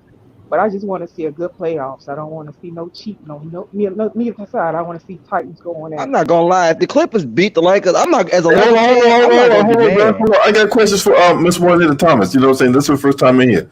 I want to make her feel Oh, go welcome. ahead. You know what I'm saying? Fellow DC native, right? All Well, right. I'm from St. Louis. I used to live in D.C. when I was in the military. So you in DC now? You're not in DC no more? No, I'm from St. Louis. I came back to Oh, St. Louis. I lived there when okay. I was in the military. Okay. So, so what you think about Mark Jackson being hired to the Knicks? You meant Tom Thibodeau. I mean, Oh it's yeah, Tom Tom Thibodeau. That's Thibodeau. right. God damn it, Tom Thibodeau. He got hired by the Knicks today. I mean, that's what they want. The Knicks ain't trying to rebuild that team. I think that manager trolling his own team. He trolling his own fans. He know what the fans want. He don't want to give it to them. He want to show he the boss, and that's how. If I was a Knicks fan, I'd be pissed because I know the Knicks are very dedicated to their doggone team, and they too dedicated. I mean, they even more dedicated than Chicago and then Lakers fans. You know what I mean? But he ain't giving them what they want, so they need to get rid of that doggone owner for real. Oh, James Dolan, exactly. Like Juanetta, hear this, right? Ever since James Dolan's been our owner, we have made the playoffs 6 times since he's been our owner. 2000, 2001, 2004, 2011, 2012, and 2013. And we won 54 games in 2013. James Dolan's just a terrible owner, man. Yeah, he sucks. So with that I being miss the said, Knicks. I miss the Knicks. I actually rewatched. I think I said it on somebody's channel. I rewatched the '93 series. I watched the Western Conference and I watched the Eastern Conference, and I'm starting to get to the finals now. I miss the Knicks, man. I just miss the East. I miss how the East was Yeah. back in the It '90s. was great, man. The I East used to was love super watching good. Eastern basketball, whether it was in Chicago, Detroit, New York, Indiana, the Boston. Heat, Orlando. Boston, Orlando. Yep, all of them. I tell you, Even man, even that even even Charlotte back then. Mm-hmm. Facts, Miss Juanetta. Charlotte was a sleeper team. I Tell me mean, about it. yeah, you had Mitch Richmond and all of them. I mean, I think he played for Charlotte. I think he was on the West at first. When didn't he go to Sacramento. He was Sacramento. Sacramento. Mitch was for Sacramento. who I'm thinking about? He played for the Anyway. Wizards too. Yeah, that's what I was thinking about. The Bullets. Yeah, Wizards. yeah. Yeah, the Bullets. Yeah. Yeah. I just miss it, man. I miss the East. And I miss the fights. I miss all of it. I played basketball in high school. I played basketball when I was in the military, so I know the game. I may have not been the best, but I know how you're supposed to play it, and I know back then that's how you're supposed to play it. Basically, you And miss real I'm trying to basketball figure how out it used what to be makes played. these players so why do people think these players are more athletic and talented than the next? Somebody give me a answer with that. I don't agree with that. Yeah, I don't agree with that either. Because considering that who we had back in the day with Dominique Wilkins and Sean Kemp and hell Spud Webb at 5'4", the motherfucker won the goddamn slam dunk contest at 5'4". But yet, man, the people out there that say that, man, they don't know what the hell they talking about. In my I opinion, mean, I'm not gonna hate. We got some talented players and right now and athletes, but I'm just saying, don't say that we didn't have none back then, because we did have some back then. That's what I say. We had back then have better. Listen, Deion Sanders' record at the 40-yard dash is still not been broken. Like Michael Jordan had a 48-inch vertical. You see what I'm saying? Vince Carter from back in the 90s had a 49, 50. Like LeBron only has a 40. He's like the highest jumper in the league right now, right? Yeah, so I think the only person jumped higher than Jordan was Wilt, right? Yeah. Not only that, we had guys playing two sports. Will Jackson was playing two sports. Deion Sanders was playing two sports. Facts. So people out there talking about like, oh, we ain't got athletic people back then. Get the fuck out of here. But we had super athletes then. It's just like now. There's only a handful. Once you get past LeBron, Zion, and name me another super athletic dude that's like a star or superstar in the league right now. I'm gonna say Westbrook. Westbrook. Okay. After that, you picking straws. Yeah. Not really talking about nobody that's more athletic than somebody 90. I can name 5 dudes off the top of the head that all played at the same time that's more athletic than them niggas I just named. Michael Jordan, Dominique Wilkins, Spud Webb, like he said, even guys like fucking Sean Kemp. Clyde the Glide. Giannis, right? You said Giannis, right? I'm sorry. Yeah. We'll put Giannis in. That's 4 guys. I just named 5 or 6. I just named 5. And we still ain't. I still keep like it's just a lot of dudes we can name from that era, bro. Shit, Dr. J when he did the fucking dunk up the goddamn free throw line. Larry Nance. This is my thing. Dominique Wilkins. That's Dominique. You got plenty of people that's fast and strong. Even Kevin Johnson. The difference is today. I'm gonna put it like this, Mr. Juanetta. This is how I be looking at the game. The difference today is the focus today is more on the NBA athlete's athleticism carrying him than in the 90s, where the end of the day still had to carry. You could be Dominique or Jordan or whoever, but if you didn't have the skills to go with that athleticism, you were just another nigga that could jump high. So you think it was more basketball IQ back then than it is now? Yeah, definitely. Yes. Perfect. Yeah, definitely. Yeah. Definitely. Plus, you didn't have no soft dudes back in the day. Yeah. Like you do now. That's why it took IQ, because you couldn't just go in the lane reckless, because them niggas you gonna feel it. You know what I'm saying? You're gonna feel it every time. So you had to be smart. Your teammates had to be smart. I had to understand the game of basketball to where you could use your skills and athleticism to overtake these other dudes who got great coaching and can understand the game too. Like now, think about it. If you look at a basketball game now, outside of the main players for each team, the main 2 or 3 guys for each side, you're really dealing with a crapshoot of players. Look at the Lakers. They got Deion Waiters and J.R. Smith added their team. Two dudes known for not having the greatest basketball IQ. You understand? Along with that, you got JaVale McGee, who's a decent guy, but he's not the greatest basketball mind either sometimes. You know what I'm saying? They have a team full of guys who they play basketball well. They're athletic. You know what I'm saying? They have certain skills, but they don't have the mental capabilities all the time that you need to be a high level player. You know what I'm saying? True. It's a league like So that. what do you guys think took away the IQ from the game? The need for them to want points. The money. Money. Well, And also highlights. They care too much about highlights and winning. And high scores. And they care too much about stats. That's the thing. hey, Juanita, to answer your question, back in 2001, right, the NBA changed the rules around to allow more scoring or whatever, right? And then, so there was less.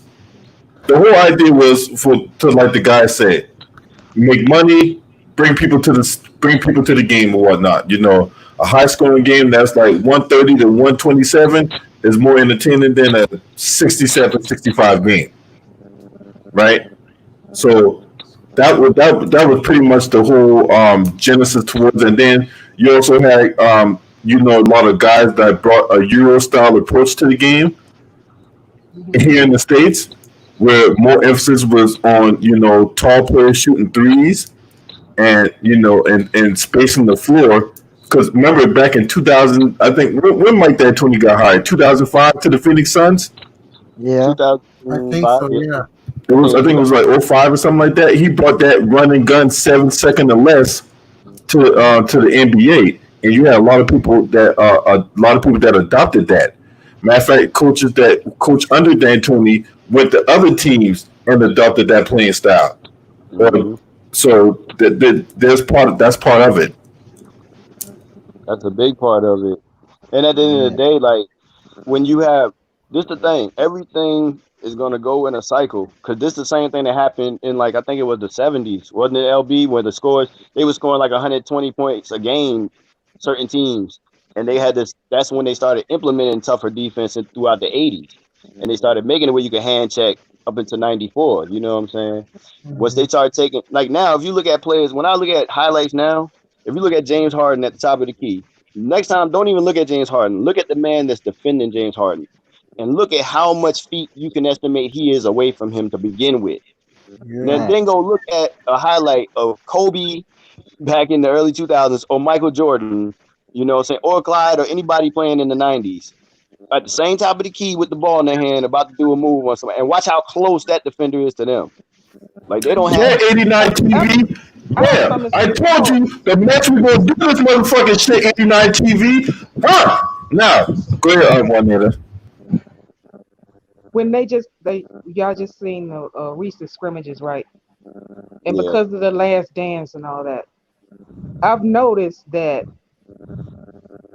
some teams are starting to play defense, really, they starting to play defense. You think that's gonna come back slowly? Because it's slowly been coming back.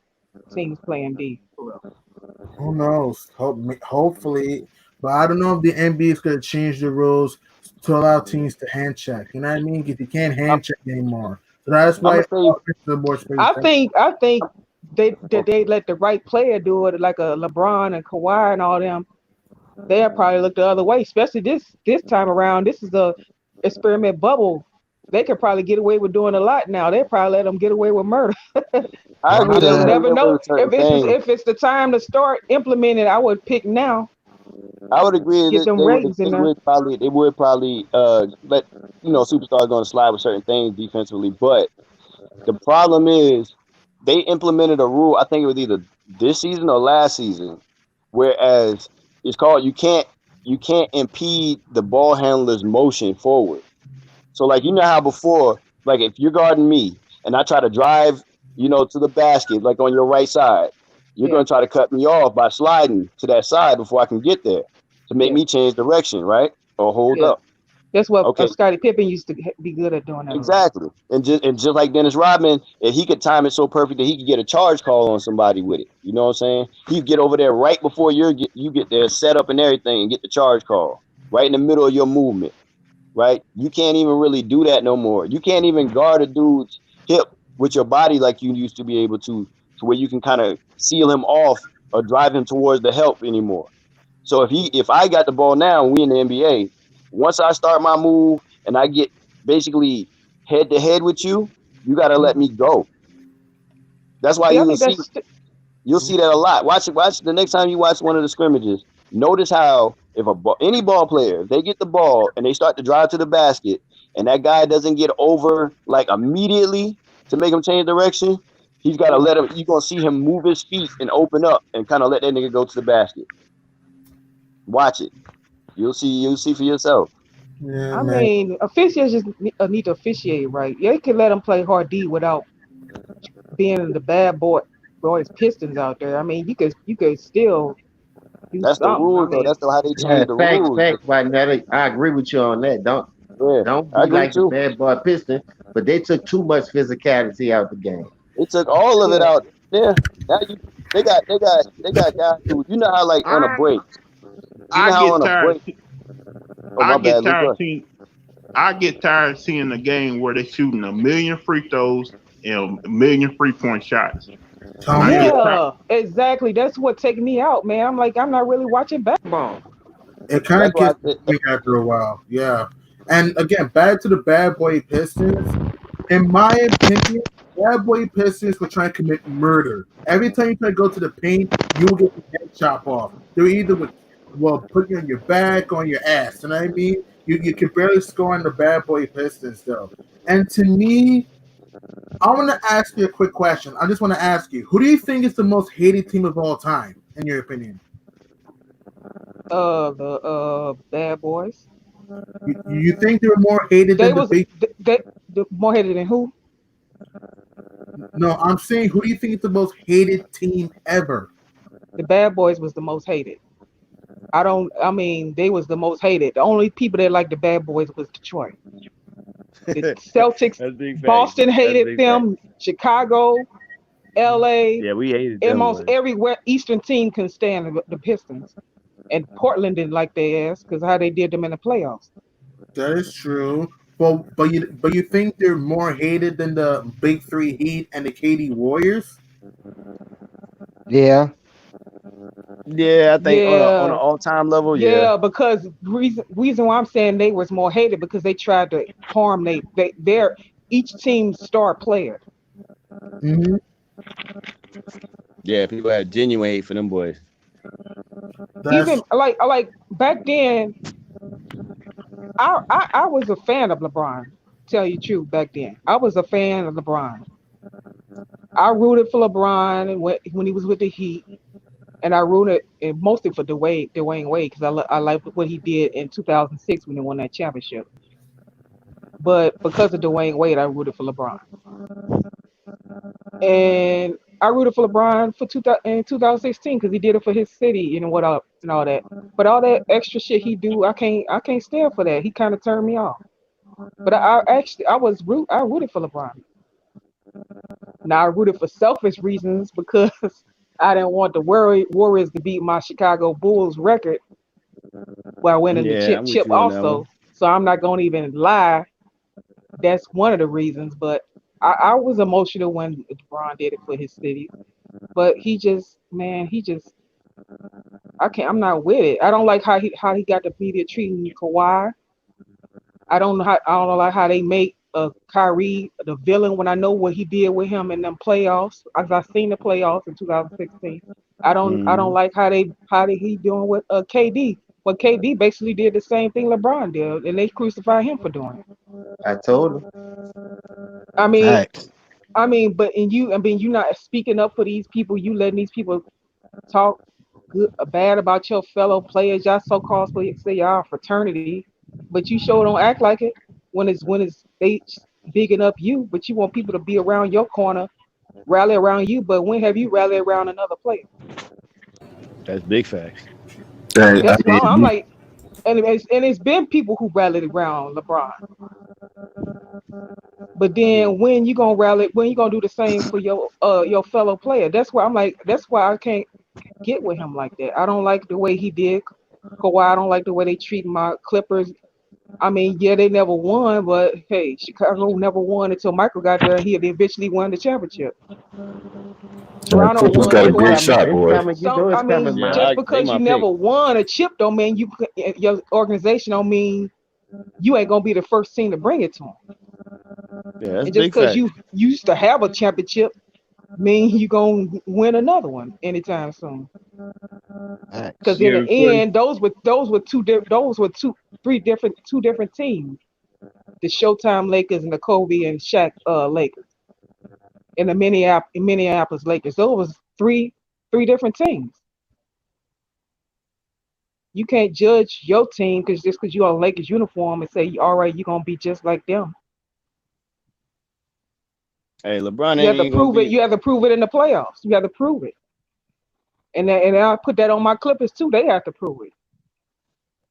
And if they don't, I'm gonna chew their ass out just like any Lakers fan gonna chew LeBron out.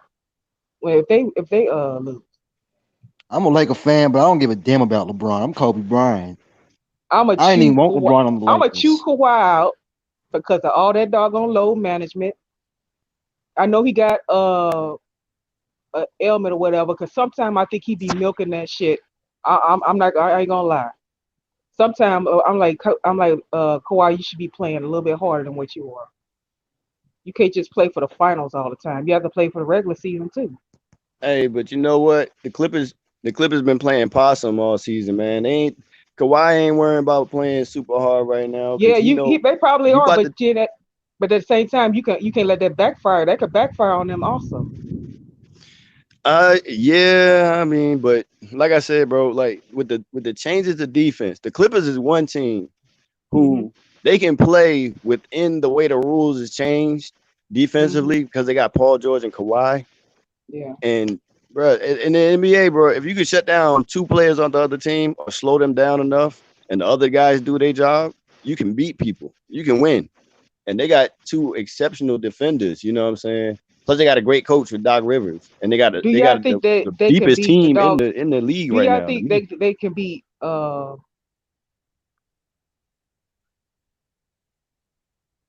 Celtics or the who am I thinking? The Celtics or the Milwaukee Bucks in the Bucks. 7 game series? Because we got our asses waxed that second game by the Bucks. That was just to build. That's just to make the Bucks have false sense of confidence. I'm trying to tell you, Doc Rivers is a psychological type coach, bro. So and Kawhi is a machine, and Paul George is a beast. Lou Williams, they at the end of the day, I just don't see where the Bucks really got enough manpower. You know what I mean? At the end of the day, to stop them, I don't see Brook. Like I was saying earlier, certain players have hit their cap. As good as they gonna get, they've gotten it. Brook Lopez, Hmm. as good as he gonna be, he's actually declined from where he was the best he was going to be when he was at Brooklyn. You know what I Hmm. mean? These other guys, Chris Middleton, we've seen the best Chris Middleton we going to see. Like he's like 30 years old. He ain't going to get no better. You know, the guys like Paul George and Kawhi, they're just Hmm. going to be locked in. You know what I'm saying? Montrez and Lou and Pat Bev and all these guys. It's just going to be a little bit too much, I think, for the Bucks. You know what I'm saying? You know who my I, sleeper is? My sleeper is the Miami Heat. I like the Yeah, Heat. I got them too. I got I like Miami the Heat in too. this kind of environment too. They could probably take it all and don't even. I mean, you never know. I No home mean, court you advantage. stranger things have happened. You know what I'm saying?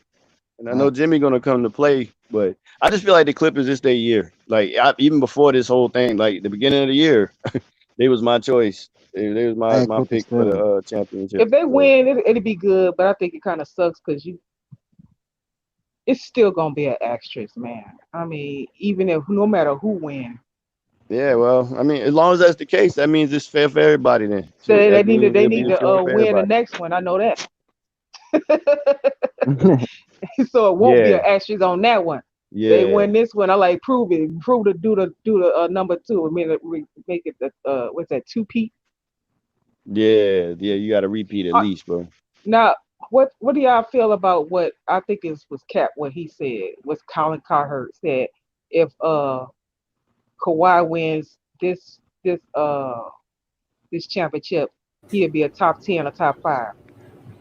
No, he ain't No, no I don't top think he I would 5. don't be top believe five that. player in Namic. Look, when it comes to Colin Cowherd, he's a stupid idiot that reaches for hot takes for views. Okay, Yeah. He don't it's even like believe that uh, because he don't really want them to win for real. He a LeBron James fan. he's Damn a that Nick right. $2 prostitute that sticks his leg out and picks up, sat with, agreed to stop to take a look at him. That's what I think of Colin Cowherd. He's an idiot. All right. Yeah, Colin I know Coward one. just Yeah, talking Con reckless. heard, man. Yeah, I can't watch him on TV, dude. He sound like a complete idiot. I know one Yeah. thing. If the Clippers win the whole And thing, he I can't be don't want. top five considering that, I know we talked about this a while back, but he can't be top five considering that one, he don't have longevity. Two, he don't. I mean, he don't. When you got longevity, that means you got to score a lot of points. You got to get a lot of rebounds. You got to, I know he got some. He got the All Star MVP this year.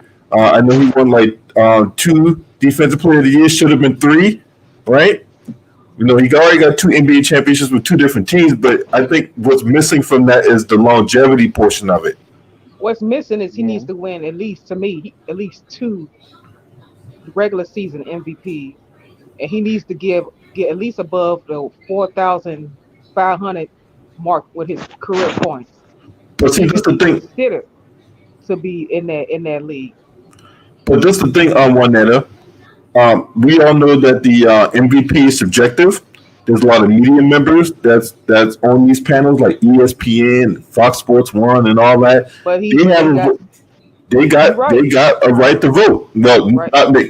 not that toucan saying motherfucker. But there's a lot of people within the media that do have a right to vote, You and right. they hold the fact that Kawhi Leonard sits out games against him. Unfortunately, But this is my thing. He has to take that because he don't have to do that. This is my thing. I can understand when he was in San Antonio because that's how Pop don't operate like that. He had to perform with the team, so he couldn't shine like the way he did in Toronto. So he didn't get his minutes like he should have and all his points like he should have because he was doing a lot of passing and stuff for plays. But now he's in a team that he could be the superstar and do what he need to do, and he just need to just go a whole season, man. I mean, just look at But Jordan. He Juanetta, he busted his can't something you do gotta whole that. think foot. about now. He He can't Something do you busted that. gotta his think about. That man got degenerative knees, right? He got an issue with his knees that's never gonna go away. So that's just like when we talking about Thibodeau, right? When Thibodeau had Derrick Rose, what's the main reason Derrick Rose ain't playing now at the same level he used to play? Because He don't have to Tom play Thibodeau the ran him whole into the 30 ground, him minutes. This is my playing thing. He don't super have to play hard the every whole, night on bad knees. yeah, but he don't have to play the whole. He just play every game, but he don't have to play every minute of the game. At least let me see you out there every He game. medically can't play back-to-back games though. Yeah, he can't That's play the back to thing. back games. He already He got it. medically cannot. But then He he His, can't be physically no cannot. top 10. He can't be. I'm sorry, he can't be no top 10. And I I love can't, but Kawhi. hold on. I can't hold a man knees against him. I ain't gonna say he top 10 if he win, but I'll say this: he at least he'll be He higher top up than what 20. he He'll be was. probably top 25 or something like that, or He top probably 30. top But 50. I he ain't gonna not He'll lie. be going. the only player. Like But Kawhi got some of the only. but He'll not have no. some of the only accolades. Only like Michael Jordan and Kareem have Yeah. like some of the shit that But he's he ain't doing. can't be If no top Kawhi 10. win this year, I'll put him over LeBron. Bruh, I might have to, bro. Like I can because I gotta consider the fact that I can't hold a man knees against him if he's still putting up 27 a game. You know what I'm But saying? And they but to telling be you that he fair, can't, he just and I'm physically. not you know how I feel about LeBron. I can't but LeBron has 3 also, even though it's not with 3 different teams. He I has mean, 3. yeah, but he And did he that has with. more career points. So and realistically, even though I can't do that to LeBron, I can't put him I over will. You LeBron. know why? I'll tell you why. Because Kawhi did it in a short amount of time. Yeah. Yeah. But Kawhi this is did. my thing. This is when I put him over LeBron. If he win a 4th, then I will put him over LeBron. I mean, that's fair, but I mean, That's to me, fair. it's like To me, he's right now tied he's with better than LeBron. LeBron. To me, He's right now tied. as a player in the Yeah. league today, he's Yeah, I better think than he's the LeBron. best player in the He's league been right better now than. outside of KD because KD's not playing. Yeah, true. But That's but facts. yeah, the one that's currently playing, he's He's number one until KD come back. It showed he still got it. That's Be fact. honest with That's you, fair. Kawhi got a chance to win 3 rings. If Yeah, this man. team they got, they could win. They could actually win. They could be a three-peat team if they play right Yeah. and Doc don't be stupid when he does his doggone plays like he do sometimes his doggone coaching. Like Yeah, he Yeah. Doc cost could him be that good third game. and then Doc could fuck it up sometimes. Yeah, he cost him that third game big time. That coach's decision to go with defense and no offense burned them big He time. did. Yep. But James, you know what I think too though? Like I said, bro, think about it like this. They had already beat them twice, right? Now, this game, they already know LeBron's gonna be trying to go all crazy and play like a playoff game. I felt like that was a game they wanted to give the Lakers a false sense of security, bro. Like just like when they play this game, this first game of the 8, they ain't gonna be playing around like that. The Clippers not gonna be playing around when the first game of this 8-game run happens against the Lakers. They ain't gonna be playing like they played that night. And They got I can Zubac back in the understand what you bubble and mean though. they got Zubac back in the bubble. He's in Orlando now, and So Montrez is on his Zubac way down back. there? Oh Yeah, shit. Zubac's there. Oh shit. Montrez is on his way back from Oh North Oh, man. Carolina. Marquez back too. Oh man, Clippers gonna be fully loaded, man. Look, Boy, Hey, loading up, Zion boy. back man, too, boy. shit. It's all What you about say, a wrap James? now, boy. Tell you, man, they're gonna probably draw Dallas in the first round. The Clippers will. Yeah, And they bro. I beat It's thought gonna Dallas they be in had full Dallas. 5. strength. It's gonna be Dallas. That's gonna be Um, the first round. but just the thing though, 2 through 7 is only separated by like 3.5, 4 games. So anything can happen. I mean, this whole thing can flip on his head. I'm not You sleeping know, on Dallas. Nah, I ain't gonna sleep on I I don't Dallas mean, beat if either. you Dallas in do Dallas beat, 5. Sorry. I think if y'all draw Dallas in the first round, I think y'all beat them. I don't think y'all sweep them. I 5. think y'all beat them in by like 5 or 6 games. Yeah. I give him Yeah. 5 games to the Luka Doncic because Luka could explode for 40. So I give him 1 game. The Clippers Yeah, just I too gotta see what deep, bro. Porzingis do in the playoffs and shit though. Like, I gotta see what the other guy like. That's what I'm saying with the fact that they trying to have the score so high now. A nigga averaging 40 don't really mean that getting 40 in a series don't mean enough if the other guy done got 25 and the nigga after that don't got like 18. You see what I'm Yeah. Yeah. saying? So Like get so. this right. This is my thing. And overall, this is one reason I'm here on the panel. I love the game of basketball. I love watching it. I like playing it. That's how much I love. I love playing it and watch. Some sports you like to watch, some places you just like to play. I like both. I like playing it, watching it, talk about it. So I don't hate on these young guys. I want to see them do good. I want to see a good game of basketball because I like watching basketball. But some like when y'all be calling these people out on their stuff, you be right because y'all love the game. Y'all want to see the game grow. Y'all don't want the game lose no more of its essence. Like I remember when I used Yeah, to watch NBA on NBC and facts. TNT back in the '90s and all that, and even in the 2000s. I mean, it was fun. I mean, I just like it felt like everybody was a superstar. Everybody, Yeah, even though they weren't winning those chips, even though Michael was number one, you knew all the other superstars on the other team. You knew all the other teams. It felt like yeah, it was a big old fraternity. Yeah, I mean, that's facts. now it's just they say it's a fraternity, but you could tell they was trying to grow the league in the '90s. They was growing. A lot of people trying to give credit to well, this league is popular now. It's popular because of what they did in the '90s. They made it popular. They made it All right. global. It went global Yeah, before MJ. MJ made it global. But Larry and Bird made it national. They made it popular in the United States, Jordan took and it global, like you MJ said. made it global.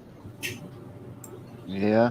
And then Big we fact. start getting more and more. The Dream Team further made it global when they had the Dream Team. So I just I don't know. I don't know why these people they these young people talking about these games wasn't all this and that. I could go back and look at a '70s game and appreciate it, even though I didn't grow up on it. I could just look at it and appreciate it. I don't have to downgrade it just because it wasn't my era. Yeah, exactly. Why do they feel they have to do that? I just can't stand that. I can appreciate the players now. That's why I like Kawhi. That's why I like Pat Bev. That's why I like Westbrook. I like Westbrook even though he jack up threes, but he got heart. He's one of those players that I feel like that could play back in the day because they weren't going to be shooting a lot of threes. He wasn't going to be shooting a lot of threes, so he would have been deadly just going to the rack like Yeah, I he was is about to now. say because they tell that nigga straight up, So "Hey, bro, yeah, he wasn't you going to be shoot shooting another threes. three, They weren't bro. going to let him shoot it. So he You would shoot have been another three good and see back in what the day. happens." And KD, he would I have ain't been gonna an lie. If anomaly. Russell Westbrook played back then, if he shot a three with Charles, I think Charles Oakley would have slapped him inside his head. Oh yeah, in the game, on the court, on his team. Big facts. But that would have been. But that's the kind of stuff they need sometimes. You need that shit to check you sometimes. You know what I'm saying? Right now Like you saw, they don't have people to check their egos. you saw what happened when John Stark got put out the game against the Indiana Pacers. He got into it with Reggie Miller. Mm-hmm. Really, John Stark did not Mm-hmm. headbutt Reggie Miller. Reggie Miller over the Oh, man like Patrick was heated. Yeah, Pat was heated. Charles Oakley was Charles Oakley and Anthony Mason was. Imagine what that locker room was like when they went back in there after the loss. Imagine they probably beat the fuck out of John Starks. You know Fact. what I'm saying? Even if they I didn't, didn't know like, Anthony. Man. I didn't know that Anthony Mason passed. I didn't know he was passed. Yeah, yeah, he Anthony passed about Mason been there for 5 years. like 5, 6 years now. Yeah, about 5, 6 Yeah, years. I didn't know. I'm like, It was out dang. the blue when it happened too. So yeah, it was out the blue. I But remember yeah, I that. I watched remember when that it game, that happened. series between them, the '93. Yeah, that's the thing though. These players, the people who watch the game now, that's what I was saying before. With when they take defense out of the game, right? And you look at a guy put up 35, you know what I'm saying, a night, but he's shooting 12 threes and he's shooting 34%. So that means he's only hitting like three of them. You know what I'm saying? He's hitting a little I over didn't know they three of was them a trying to night. go. I didn't know they was trying to go after Doc Rivers and stop him from getting the ball that much. I'm like, they were scared of Doc. I think Doc performed good in the first game. Or was it the second game? After Yeah, that, he kind of Doc slipped. He slipped off after that. was a super smart player, man. He was heady, but as a Yeah, Doc player. was But that's what I'm okay. saying. He was all right in He Atlanta. was good. See, that's the thing. That's the difference But between John Starks was mostly the one making draining them threes and going to the hole though. yeah, but but even John Starks would have been like the equivalent to a nigga in the G League, you know what I'm saying, making it to the NBA. Because he was Yeah, because that's what I undrafted and said. he was That's why bagging I had, when groceries, y'all you know what I'm said saying, but he could superstar, when play. y'all had said superstars that could have been, I picked John Starks. Like if he would have really tapped into it, really went there, he could have been a superstar, but he never really got there.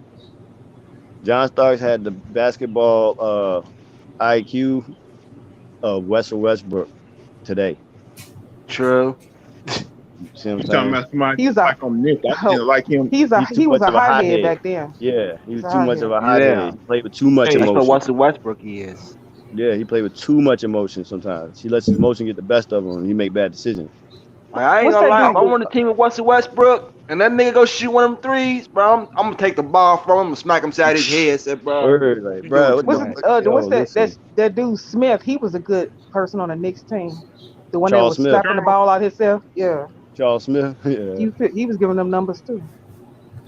Yeah, I mean the Knicks, man, the Knicks was great. It's a lot of teams we can name, and if you look at the rosters on those teams, they had solid teams back in the '90s. It wasn't like a bunch of I forgot how good Sam Perkins was good at the 3 point 3 points. line. Yeah, first stretch big, really one of the first. Yeah, but we He ain't had got that no Justin athletic Herbert. people back then. Okay, what the fuck ever. You know what I'm saying? I just And got to show you a lot of people don't know what they're looking at. People don't know their history, whatever like that. You know what I'm saying? facts. I'll even argue Right. we had more skilled players back then than they are as far as people being Yeah, that's overall what I would skilled, not say. just specialty skilled. Like they Dan specialty Marley skilled now. They're not Dan overall Marley had skilled. a good up and under too. Yeah, Actually, I didn't everybody know just that. one dimensional now. Yeah, bro. Shoot, Dan Marley could dunk, finish at the rim without dunking, like on the layups or creative layups, and he could shoot. You had all kind of players like that. I mean, players who was more. Plus, you had more players that, like in the NBA back in the day, you was either a two-way kind of player who could play on both ends of the court, or you was extremely good at one end of the court compared to the other. You This know what is I'm my saying? thing. Yeah, You I didn't have didn't a bunch of realize guys how. who just was okay. Yeah, I didn't realize how much the Bulls big suck. Yeah, that's my team. They suck. I mean, Jordan and Pippen really carried that team. Yeah, them boys suck. Bill But you gotta Cartwright blame had And the I, one ownership season where he though. averaged 5.5 rebounds starting. Starting. I Yeah, always say this. The Bulls should have won the championship in 1990 whatever. if the owner would have spent more money and got more players on that, more talented players on that team. Like I still can't believe how we won six NBA championship because the owner was so cheap. He really didn't want to help improve the Chicago Bulls. Yeah, he didn't. and I what's the Sure mean, sad didn't. part? It's even sadder part. I would even put Michael Jordan in this category. Those players didn't know they real worth back then. That's why they got gypped because they didn't know what their real worth was when it yeah, came but to you know what? the I'm gonna tell you dollar this amount. too. I'm gonna tell you this too. Michael And Jordan figured his that's out what I get a them last three next seasons. generation of props. They know what their worth is now. But that's still you gotta give Jordan kind of the props for that because his last 3 years with Chicago. That's what I was Yeah, arguing with Lamont he about figured it last out night. then. Yeah, he figured Yeah, it out then. I mean, but and then back then, you know what I'm saying? Like for them, they had to make the game get to that point for there Hmm. to be a market to where they can make $30 million, $40 million a season now. You know what I'm saying? Like Yeah. LeBron them didn't set the market; they just negotiated based off of the prior shit, and it just off of the impact and the revenue the NBA is making. They were smart enough to be like, man, look, we're gonna ask for a bigger chunk. But they couldn't get that chunk if them boys ain't already the predecessors hadn't already laid a path for that. You know what I'm saying? So it's all good. I mean, I agree with you though, but like them boys should have. But at the same time, like when you look at '80s NBA, even back to the '70s NBA, like that's like the WNBA right now. You know what I'm saying? Hmm. You 20 years from the beginning of the Hmm. WNBA, right? Hmm. And they're still asking for money, right?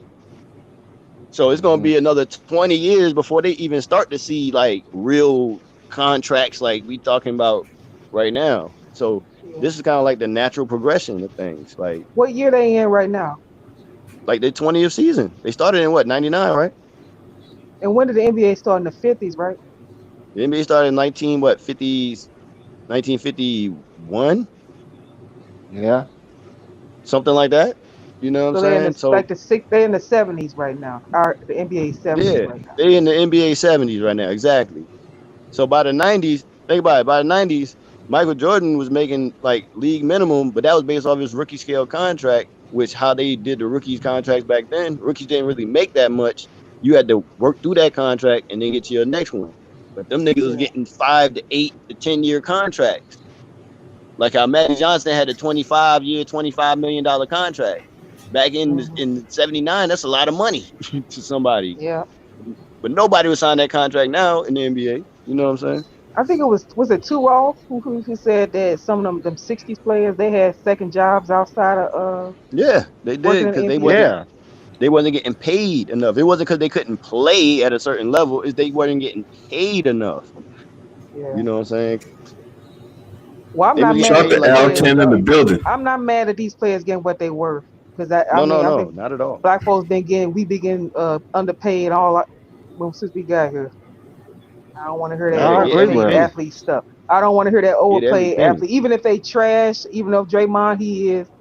Hey, give us Now I our wouldn't give 40 him a acres hundred and our million mule. dollars. That's a We fact right still waiting there. on He our ain't worth 40 that. acres and a mule. So Yeah, Yeah, really. Most Draymond Green's worth is 10 million in the mill. You ain't getting no 100 million from me. even though he yeah, ain't worth fact. it, he still is they money. So hey, Yeah, Draymond Green's a fucking Draymond scrub. fucked up. you ain't gonna get no argument from me. I can't stand his ass. I'll tell you right now, that motherfucker. And then we talk about then people. And then Lamont, I saw with that. I saw that bullshit you said about or people back in the day whining and crying too much. What do you think Draymond Green do? As soon as this motherfucker get a foul call, he man, what the fuck, man? You want to throw his goddamn mouthpiece and all that type of shit. And then when he get too technical foul, get kicked out the game. Then he want to fucking go back in the locker room. Get the fuck out of here. I would love to see Draymond Green play with Charles Oakley because Charles Oakley would beat the hell out of Draymond Green. Man, Draymond Green wouldn't even be on the fucking roster back then. Okay. Exactly. Facts. That's what I was about to say. I don't I want to just see about Charles to say Oakley that. play with a lot of guys, not just him. I Oakley want to see him Oakley handle would've Kendrick slapped. Perkins. See what he's But gonna that's do why with Yeah, he Kendrick. would have punked That's Kendrick my Perkins number out. one. That's my number one nemesis right now. I pick him over And he's a Draymond right coon. now. You know, that's probably why Charles Oakley's not a head coach right now, because he ain't gonna take no bullshit from the NBA players today. At all. At all. He ain't taking it at all, bro. DC For real. In real life. DC was smack Draymond too. Oh yeah, Derek Coleman smacked the shot there at Draymond Green. Matter of fact, he smacked him one time, and that's all he needs. That's all he needs. Draymond wouldn't say another word, bro, out of turn. Shit, Barkley would have too. Let him would talk that stuff to Barkley back in his prime. What's Oh, that yeah, player that prime. almost went to jail for falsely getting accused of rape? He wasn't no joke either. Who was that? I forgot his name. He used to call him Preacher Man. Oh, who the fuck are you talking about? He wasn't no joke either. He almost got falsely accused. And he ended up getting acquitted. I forgot who's that. Damn, I forgot what you talking about. Can't think on top of my head right now. I can't think of it either. I don't know. I'm just saying, just in general, that whole era, even up into the 90s, he used to play for the San Antonio in the Spurs. late 2000s, you had people. He used to play for the San Avery Antonio Johnson? Spurs. No. No, she's talking about. No, not Avery Johnson. You could step on Avery Johnson. Oh my bad. No, he was Yeah, a but when big I dude. compare the eras, Is it this era Sean? soft. Not Sean Elliott. It's Spurs. His name Preacher. They call him Preacher Man. You talking about George Gervin? Not George Gervin. He was strong. He played in the 90s. Oh, he played for David- Spurs in the 90s. David So you Robinson?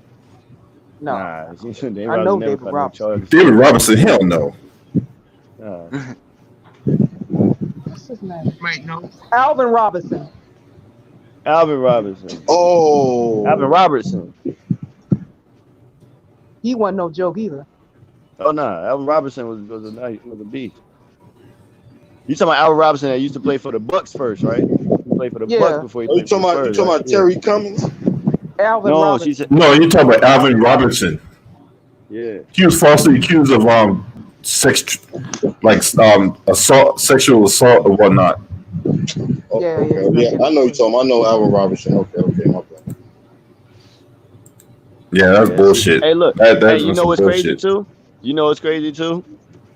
His career had to go through all that turmoil to get acquitted, right? And he lost, you know what I'm saying, basically time and development on the court, right? When the nigga Yeah. Kobe had to play through that shit. Like at least Kobe lived in a time when you could actually still be playing. You know, you didn't just get basically ostracized from the league at the same time. Yeah. You know what I'm saying? So that's what I be talking about when I be talking about people's careers. Like, I can't look at certain people's career and say, oh man, just because they didn't have a 10, 12-year career. Because look at Magic. Magic went to the finals 9 times in 12 years, and then he had HIV, so he had sat out 4 years. Like, imagine if he played those 4 years. You know what I'm saying? Like, I can't say that John Stockton's better than Magic just because John Stockton played longer, so he accumulated more numbers over the time that Magic couldn't play. You know what I'm saying? Yeah, So, Kobe was a monster. He was possessed when he was going through that yeah, rape bro. thing. That's He what was I'm saying. possessed on the court. Man, Kobe was going to court dropping 40 on motherfuckers. Now, if that's gangsta, I don't know what In the was. same day. In the same day for weeks. For weeks. For like a month or two. Come on, man. Yeah, I really. mean, that's the measuring stick I be using. Not to say Hey, somebody got to catch you the charge remember and that do time that. when but the I'm just saying. Lakers fans turned on Kobe Yeah, I remember. and he ended up winning that game? I mean, he was just in that game, and he won them back. That's He the won game the that fans back. he said that's the almost game left. that made He him the almost Mamba. left. Yeah, he almost That's the left. game when he was playing like trash in the first half, and he was like, man, shoot, that's in the middle of all that stuff. You know what I'm saying? And he came Yeah, out going to court, and during the day, go back and drop 40 on motherfucker. It's like, man, I tell you, man. That's the time when Jerry West was trying to talk him from not going to the Clippers, right? Yeah, because he wanted Yeah. to get traded. He wanted to get traded. He wanted I out the think Lakers. he wanted to go to Chicago too. They didn't want to go to Because the that's Clippers where or the Jordan was. Bulls. Yeah. Yeah, man, they still media out here still disrespecting Kobe and shit. But hey, I'm gonna end the stream on this note. I got some business I gotta take care of or whatever like that. So hey, I appreciate Nice seeing y'all. y'all for coming in. One Evan Thomas, you welcome anytime, Queen. Thank you, man. Thank you, Every Mr. once in a while, I be like a groundhog. I show my face every once in a while. I'll let y'all chop it up. Y'all do a better job debating than me. Yeah. All right, all loves. Appreciate the chat. Appreciate the panel. Smash like and subscribe, man. This your boy. Scream at me. Oh.